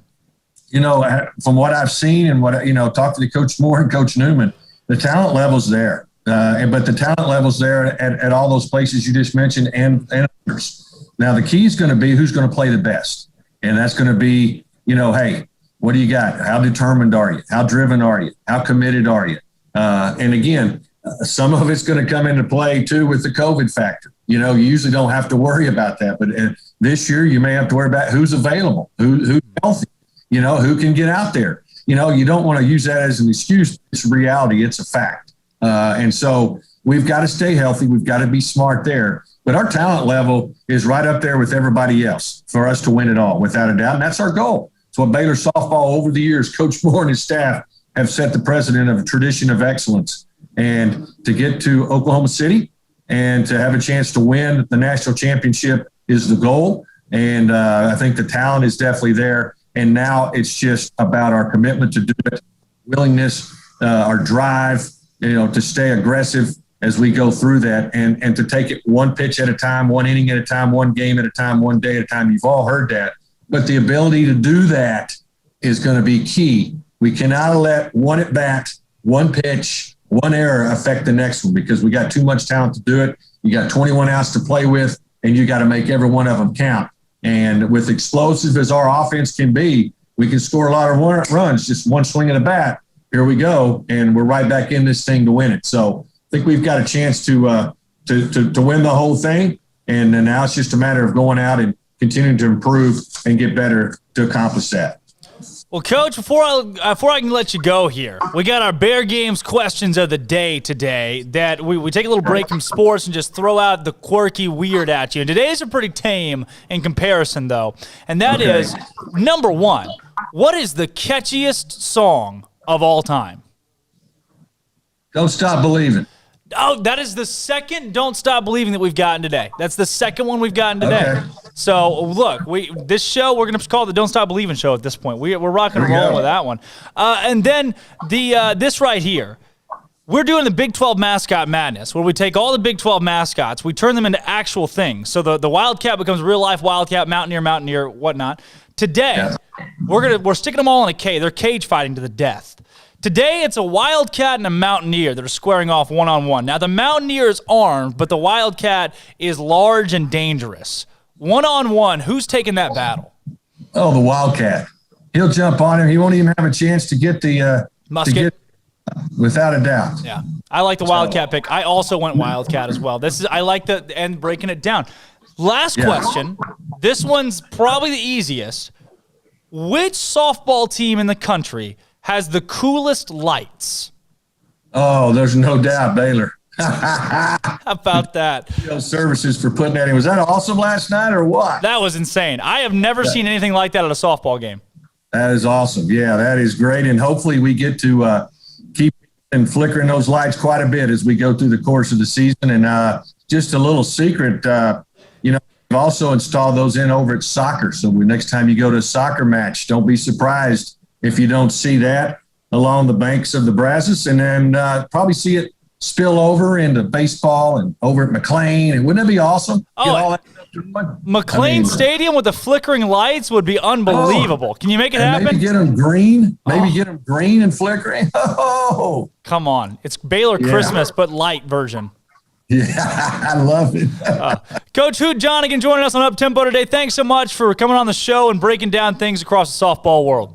Absolutely. Hey, and thank you. Enjoyed having you in the PA last night. Oh, well, hey, I got another 7 or 8 or 12 or 15 games to do this weekend, so I'm sure you'll be tired of it by the end of it. That's right. Thanks again, Coach. Thanks again. You have a good day. You too. Again, Steve Hoot Johnigan on the show just now with Baylor softball. They won last night 6-1 on top of UT Arlington. They will play this weekend in the Lone Star State Invitational against UConn, Ole Miss, Lamar, and number 25, Mississippi State, the softball team number 21 in the country right now. Those games, okay? Number 21, Baylor, UConn, 3:30 on Saturday against UConn. Ole Miss at 6 o'clock. I'm sorry, 3:30 Friday, UConn. 6 o'clock on Friday against Ole Miss. On Saturday, they come back at 2:30 against Lamar, 5 o'clock against UConn, and then on Sunday, Baylor and number 25, Mississippi State at 11 a.m. That's the lone game that'll take place on Sunday. All of those at Getterman Stadium here in Waco. If you can't make it to the game, which obviously limited tickets, limited seating due to COVID-19, Big 12 Now on ESPN Plus will be carrying the games. Outside of that, 101.3 FM locally will have a stream, and then there's an online stream with Dan Ingham to listen to those games live. Baylor, 1-0 all-time against UConn, 3-0 against Ole Miss, 14-0 against Lamar, 6-0 against Mississippi State, undefeated against the slate they're facing this weekend. And maybe, just maybe, they can keep that alive as they play in the Lone Star State Invitational on Friday, Saturday, and Sunday. All right, here's what we got. Campbell Bowden, Soup, Baylor Volleyball, joining the show up next to break down their season opener, which is weird to say because it's the spring, but they've flipped their season to where they're going to play all of their games that really matter in conference and out-of-conference play this spring. They're going to face North Texas and Lamar, with the first game being tomorrow night, a part of that big slate where just about everybody in green and gold when it comes to Baylor teams will be playing tomorrow. But we'll have Campbell Bowden on to help break down that matchup, talk a little bit about their fall season in which Baylor played as the number 3 team in the country, and looking forward to them being number 6, trying to vie for a national title in the spring. All right, I'm Drake Toll. Jack McKenzie's here. Andrew Robertson's here. Armstrong Sims is producing the show. It's a packed house today. We'll have a little bit of SicEm Pick'em later, celebrity birthdays, and this day in sports history. This is Up Tempo. It was just another Wednesday night for the number 7 Lady Bears, who knocked off the now 17-7 Oklahoma State Cowgirls 70-51 at home, thanks to 20 points and 9 rebounds from Nalissa Smith and double digits from Moon Urson, Queen Egbo, and Dejanay Carrington. Baylor is now 18-2 overall and 13-1 in conference play. Elsewhere on the women's side, number 15 Ohio State fell at Penn State 69-67. Number 18 West Virginia was blown out at Iowa State 85-68, and 24 DePaul fell to Marquette 85-71. On the men's side, number 20 Arkansas trounced number 6 Alabama at home 81-66. Unranked NC State won at 15 Virginia 68-61, and North Carolina fell at home to 11-2 Marquette 83-70. In other Baylor sports, the number 2 men's tennis team took care of UT Arlington in Waco yesterday 7-0. And number 22 Baylor softball team also rocked UT Arlington with a 6-1 victory themselves. I'm Armstrong Sims, and that's all the news that is news in college sports. This has been Armstrong's Minute on SicEm365 Radio's Up Tempo. From the first workout to the last practice, sports is an incredible challenge. Hi, this is Dan Ingham with the First National Bank of Central Texas, and we're proud to support each athlete, every parent, and our educators. From families, small businesses, to the biggest industry, we're here to help. With remarkable products like First Free Checking, we've got banking ideas that fuel big dreams. The First National Bank of Central Texas. Familiar faces making local decisions. Member FDIC, Equal Housing Lender. Let Camille Johnson Realtors guide you seamlessly through the process of buying your dream home or selling your current one. Commercial, farm and ranch, or residential, Camille Johnson Realtors can smoothly and successfully lead you through any transaction. With a team of 28 experienced agents who are excited about serving you, Camille Johnson Realtors services the entire greater Waco area. If you're in the market to buy or sell, contact Camille Johnson Realtors, 104 Midway Center in Woodway, or find them online at www.camillejohnson.com. Camille Johnson Realtors, elegant, charming, warm. Welcome home. Bird Culture Ford has been in Waco since 1936. Ford, the #1 selling truck in Texas, 43 years running. And Bird Culture Ford proudly supports high school football in Central Texas. And no better way to tailgate with a Ford than from Bird Culture Ford. And are there better vehicles to tailgate with than the Ford F-150 or the Ford Expedition? And of course, you can get them new, pre-owned Bird Culture Ford. Our sponsor of the Ford Tough Player of the Week, locally owned dealership. Online at bkford.com at 1701 West Loop 340 in Waco. Bird Culture Ford.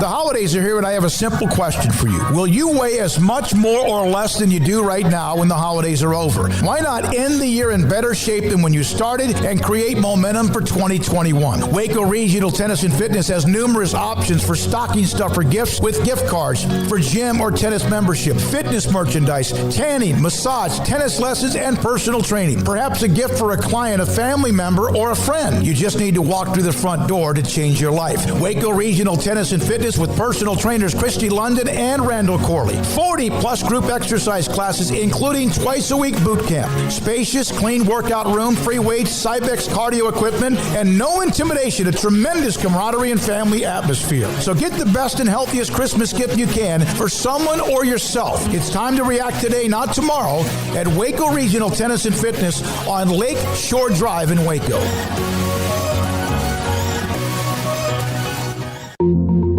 Learning to navigate life in the COVID-19 world has been a struggle, and where and how to get tested has been one of the biggest challenges. Impact Health Labs has your answer. If you need mass testing for your office, church, dormitory, or school, Impact Health Labs is who to call. They will come to you, conduct the testing at your location, and have the test back within 24 hours. Most major insurance accepted, meaning your out-of-pocket cost is low. So no more waiting by the phone for days to find out the results.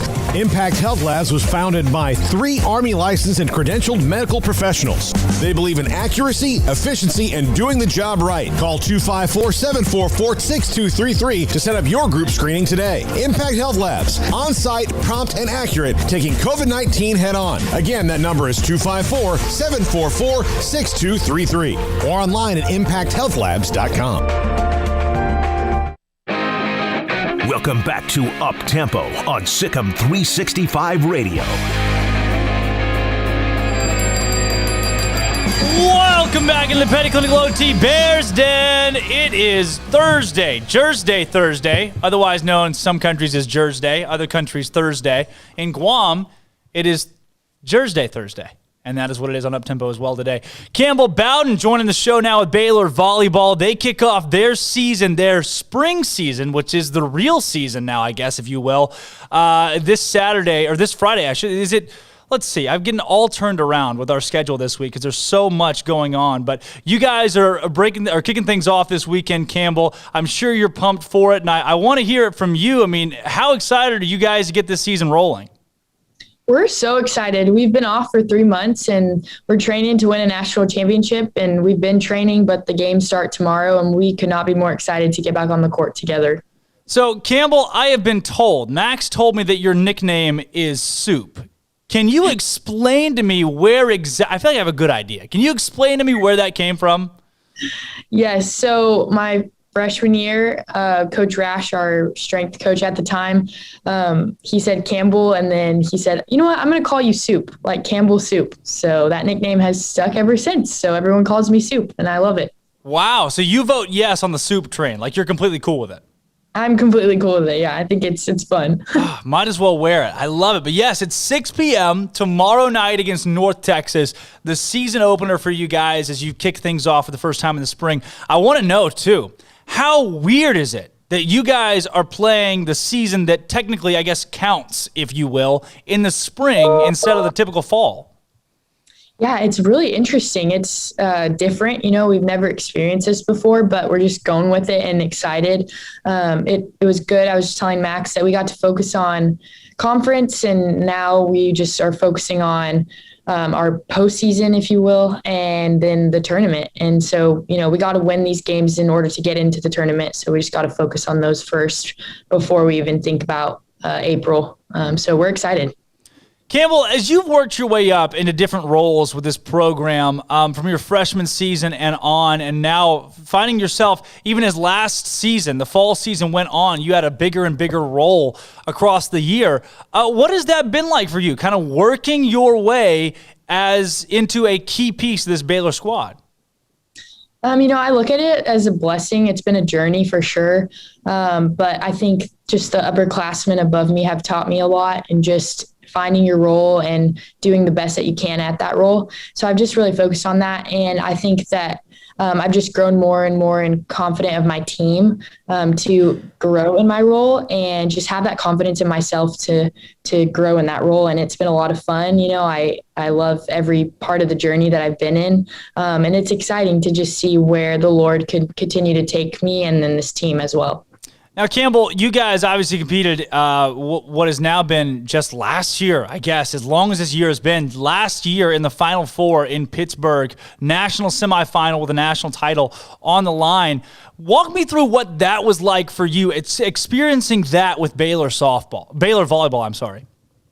It was awesome. It was so special. I feel like it was so much bigger than volleyball when we were when we were playing Wisconsin. After we lost, we got to have like a big team prayer with Wisconsin, and you could just feel the presence of the Holy Spirit there. And I think that was our main goal. Yes, we wanted to win a national championship, but the most important goal was just to point it back to Christ. I feel like we did that. And so that sticks out to me more than the volleyball itself. But on the volleyball side, it was so much fun. We just got to just experience what it's like to be in the Final Four. And I think it was so awesome, and we just all had so much fun, and it was a blessing, and we want to go back in April.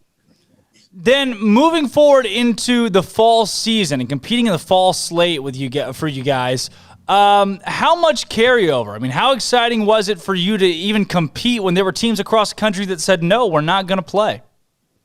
I think that was our main motivating factor, was just that we're here, we're playing, so we just got to give it our all. And we didn't know, if it could end at some point that we didn't realize. So we were just really pumped to train and thankful to be on the court, because we were hearing some of our friends at other schools saying that they didn't even know if they were going to play in the spring, let alone in the fall. So I think we were just really thankful to play, get to train, and have a pretty full season considering the circumstances. Then one of the things that was peculiar to me, that stood out to me, was the ranking of number 6 in the preseason polls for you guys. And I know Coach McGuire preaches so much more past the polls, like that's an afterthought for you guys. But is that fuel to say, hey, 6 is fine and all, but we're going to prove that we deserve to be number 1? For sure. I think that it's just been in the back of our minds as we've trained. We don't want to be number 6. We want to be number 1. But Coach Mack always tells us to train like we're in last place. And so that's what we've been doing. We've just had that number 6 in the back of our heads, and just training, pushing each other, knowing that we have the potential to be number 1. And then this past slate in the fall, you guys fell to Kansas in the first match of the season. What did that feel like a defining moment of that slate for you, where the team came together and decided, okay, that's not happening again? I definitely do. I think it was a learning experience for us, and to realize that we cannot mess around, we can't stub our toe. But I also think that was a fuel to our fire in the training after that, just realizing that we can't mess around. We have to come and we have to train and, take care of business. And so, yeah, I think it was not fun at the time, but it was good for us to kind of get that little feeling of a loss. And it wasn't great, but it helped us in our training and in our future games.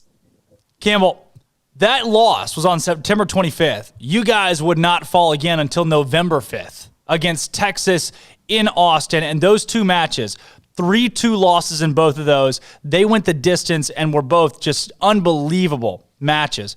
Walk me through that weekend, that slate against UT, and is that something that's still in the back of your minds as you go into this spring part of your season? For sure. I would say that we're definitely really hungry to beat Texas. I feel like it was a great weekend of games. We should have won. We really should have, but I think that it was a good learning experience for us in the topic of perseverance. And I do feel like we did persevere. It didn't show up the way that we wanted to, but I feel like that weekend we came together as a team, even closer than before. And we learned a lot from it. Texas is a great team, and we're excited to play them again in the spring. It was not a fun feeling losing to them twice, but it was just another fuel to our fire, and we get to play them in the spring. So we have that in the back of our heads, and we're excited to see where it takes us. Campbell, speaking of playing them in the spring, you guys are going to get to go to Texas, and now it's 8 days away. Like, it's tough to believe that you guys will see, well, I guess that's March 3rd. Where's my calendar? We're less than a week away now from you guys getting to see Texas again. How do you keep from overlooking the matches this weekend against North Texas and Pepperdine? Right. Coach Mack has just really told us, we have to worry about what we are in the present right now. We can't focus on Texas. That's always in the back of our minds, but we have to take care of North Texas, and we got to take care of business with Pepperdine. And so I think that we can use North Texas and Pepperdine to, train, play our hardest, do well. So that way we are prepared for Texas, but we can't overlook the two teams that we're playing because they're two really good teams. And I think they're going to help us get better, and we'll be ready for Texas. With these two matches in Waco this weekend as well, what film have you watched of these squads? What do you know about them, and what do you expect coming into the slate? We've watched a lot of film on both teams. We focused a lot on North Texas just because we do play them tomorrow. So I feel like North Texas is a very good, scrappy defensive team. And so we've just talked about different strategies that we can do. And they're coached, they have a very good coach. So, they could come in here and do different things. We're just going to be ready for them. And then Pepperdine, they just sweeped BYU, who was number 12. So we're really excited to play them because they're a very good team as well. And I feel like both teams are going to make us better. Both teams have a lot of different parts to them that are good. And so, we're excited to play them and excited to see what we need to work on after playing them as well. Tell me, Campbell, looking at this squad, from what you were able to be a part of in the fall and even dating back to last year, now looking at the team this year in comparison to the semifinal team, is the Baylor volleyball team national championship ready? I think that we are national championship ready. I think that each day we can get 1 degree better, as Coach Mack always says, to be ready. I feel like our training can always improve. Our mindset can always improve, but we have a steady mindset of we want to be national champions, but we have to train like it, and we have to go into every match expecting the best from the other team. And so I think that we've just got to train well and go in and just give it our all.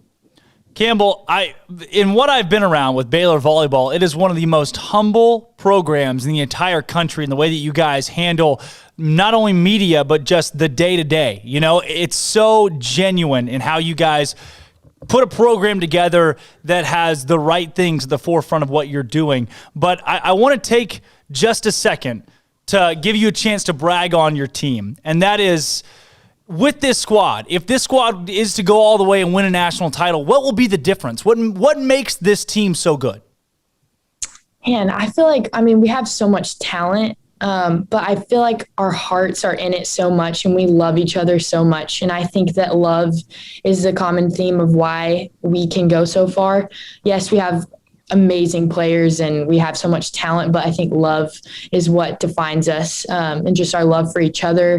We all want to see each other do well. We all want to see each other succeed. Coach Mack always says to multiply the joy and divide the burdens. And I feel like that's exactly what this team does. And it just makes me feel so thankful to be a part of this team because we love each other. And I think that that's the reason that we can go so far is the love we have for each other and the perseverance that we have. And then I was reading a couple weeks ago an article about you guys, and the headline said, "Nothing good is easy." What does that mean to you? To me, that just means that in order to get to where you want to be, you're going to have to go through some hard things. Coach Mack always says that diamonds are formed under pressure.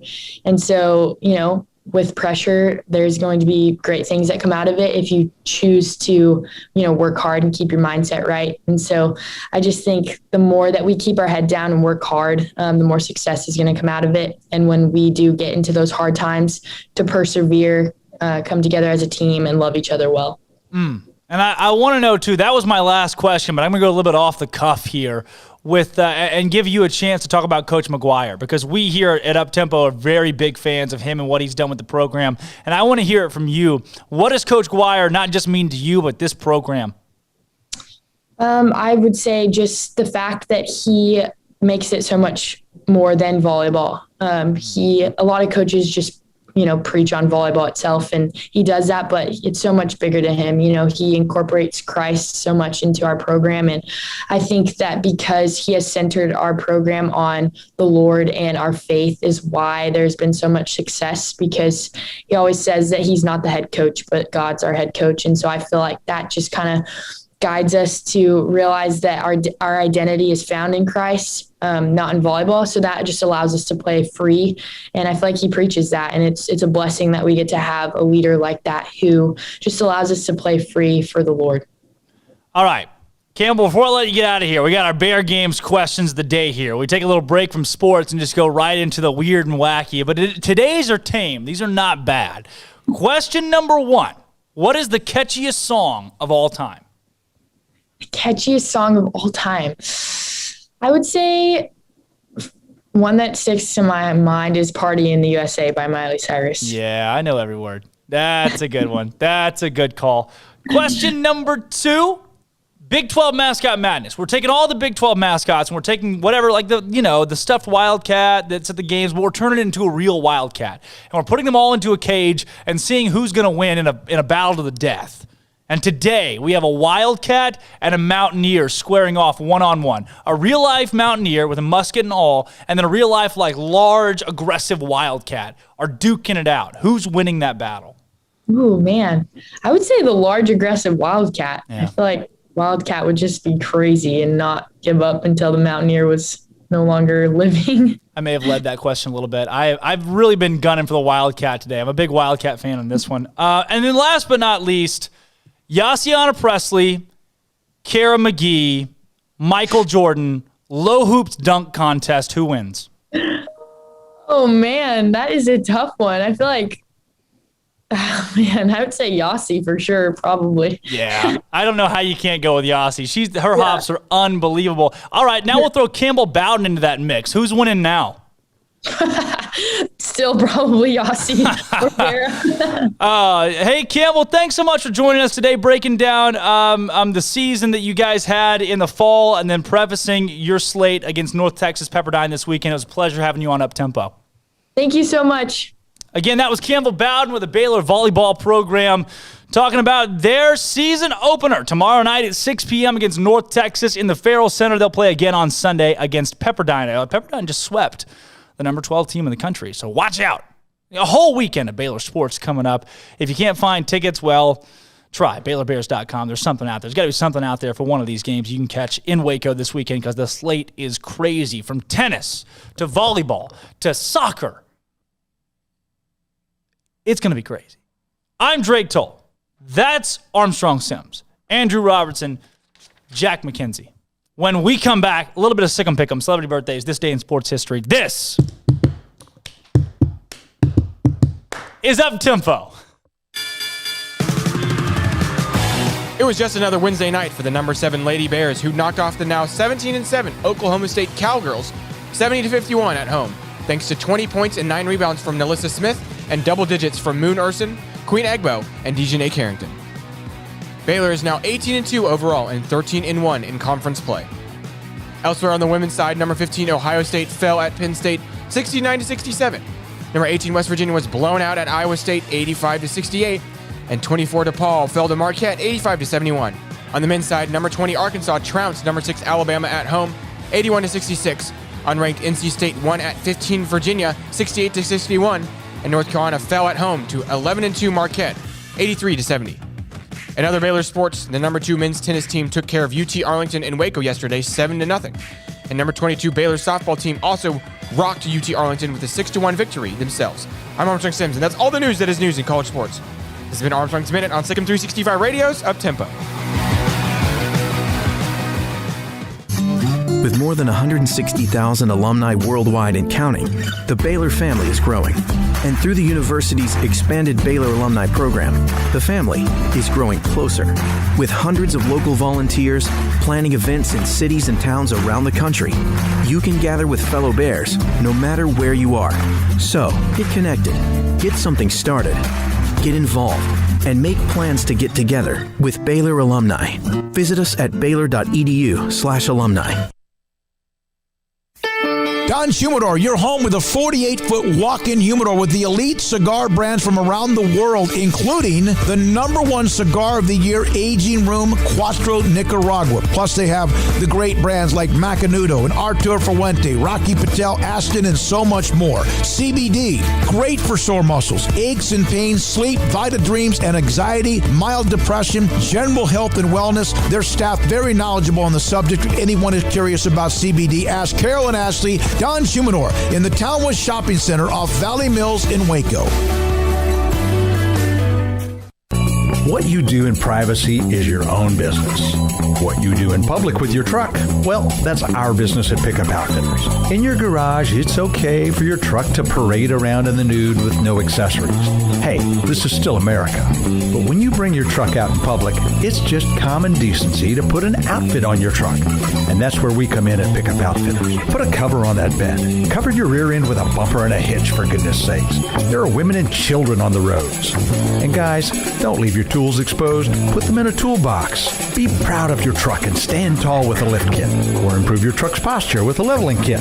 Add some class to your pickup with new wheels and tires. Or dress up for a date with your new RV or boat with a fifth wheel or a receiver hitch. At Pickup Outfitters, we're dedicating to making the roads decent for all Central Texans. So when taking your truck out in public, remember your manners and accessorize it properly with an outfit from Pickup Outfitters.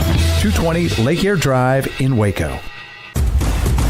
Hey, this is Bryce Petty, former starting quarterback and 2-time Big 12 champion, and I know firsthand the importance of being in top shape both on and off the field. So listen up, men. If you're feeling beat down day in and day out and looking for that high-performance edge that separates the men from the boys, then look no further than the Petty Clinic Low T in Waco. Petty Clinic is a comprehensive men's healthcare clinic with an atmosphere catering to men. Board-certified Dr. Kent Petty has a special interest in offering the highest quality medical care to men of all ages. Some of the services offered include screening and treatment for low testosterone or thyroid, infertility, high blood pressure, diabetes, high cholesterol, sleep apnea, while offering comprehensive wellness exams and complete men's health lab panels. High performance men, remember, it's not just a Petty thing. This is Bryce Petty, encouraging you to reach out and Google search Petty Clinic Low T or go to pettycliniclowt.com and get your complimentary lab screening today.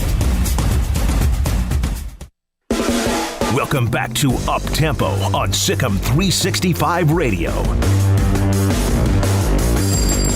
Welcome back into the Petty Clinic Low T Bears Den. This is Up Tempo for your Jersey Thursday. Yeah, it's like basically a jersey. Is a soccer jersey not a jersey? Come on, man. That's close enough. So Jack is on the desk right now. That doesn't happen very often. You guys, Jack is just the distant figure that we sometimes reference. Yes. But Jack is real, and he, at any point in time, I could be like, "Hey, Daryl, Daryl, pump out that graphic for me. And the folks at home would have no idea that Daryl doesn't exist. Daryl doesn't exist. Nope. You did not there's no exist Daryl. until this very moment. To the viewers of Uptempo. Okay, sure. To the solely He doesn't know what to say. You existed in the world. We got so Jack is with us. We also have Andrew Robertson. We're going to play a little Sick 'em Pick 'em. But before we do that, They're so confused. Rather be by the sea. Are you wanting to play the game? Is that what you're going to try to say? Because it's not like we have the unlimited time. Although on a Hawaiian roller coaster. Okay, so what we're doing is it's basically Music Monday. Oh, thank you for explaining, Armstrong. Yeah, I don't know I what had to that cut him was. off I was happy to Drake's hear acting it. like we have 20 minutes right now. Yeah, we have 8. Oh, sorry guys, we're pressed for time. We must hurry. We must. This is up-tempo. So this is it's up tempo. All right, so you get pen and paper. Got you there. Or That's such a good song. All right, we're gonna play a little game, and the goal of the game is to name the movie these songs. At 20 points on the board. Wow. You need to name the movie that these songs are from For 2 points. But not only do you name the movie, I also want you to name the artist in the song if you can. All right. Okay. All right, here we go. Yeah. all right. And roll it. If I were a rich man. Yeah, I don't have headphones. He doesn't have headphones. All right, he's out. Well, It's just upgrade. Jack. That's what I said. A girl worth fighting for. I want. Yes. These are going fast. Andrew missed them all. All right. For Andrew. If I were a rich man. 'Cause you'll be in my heart. That's what I said. A girl worth fighting for. I want.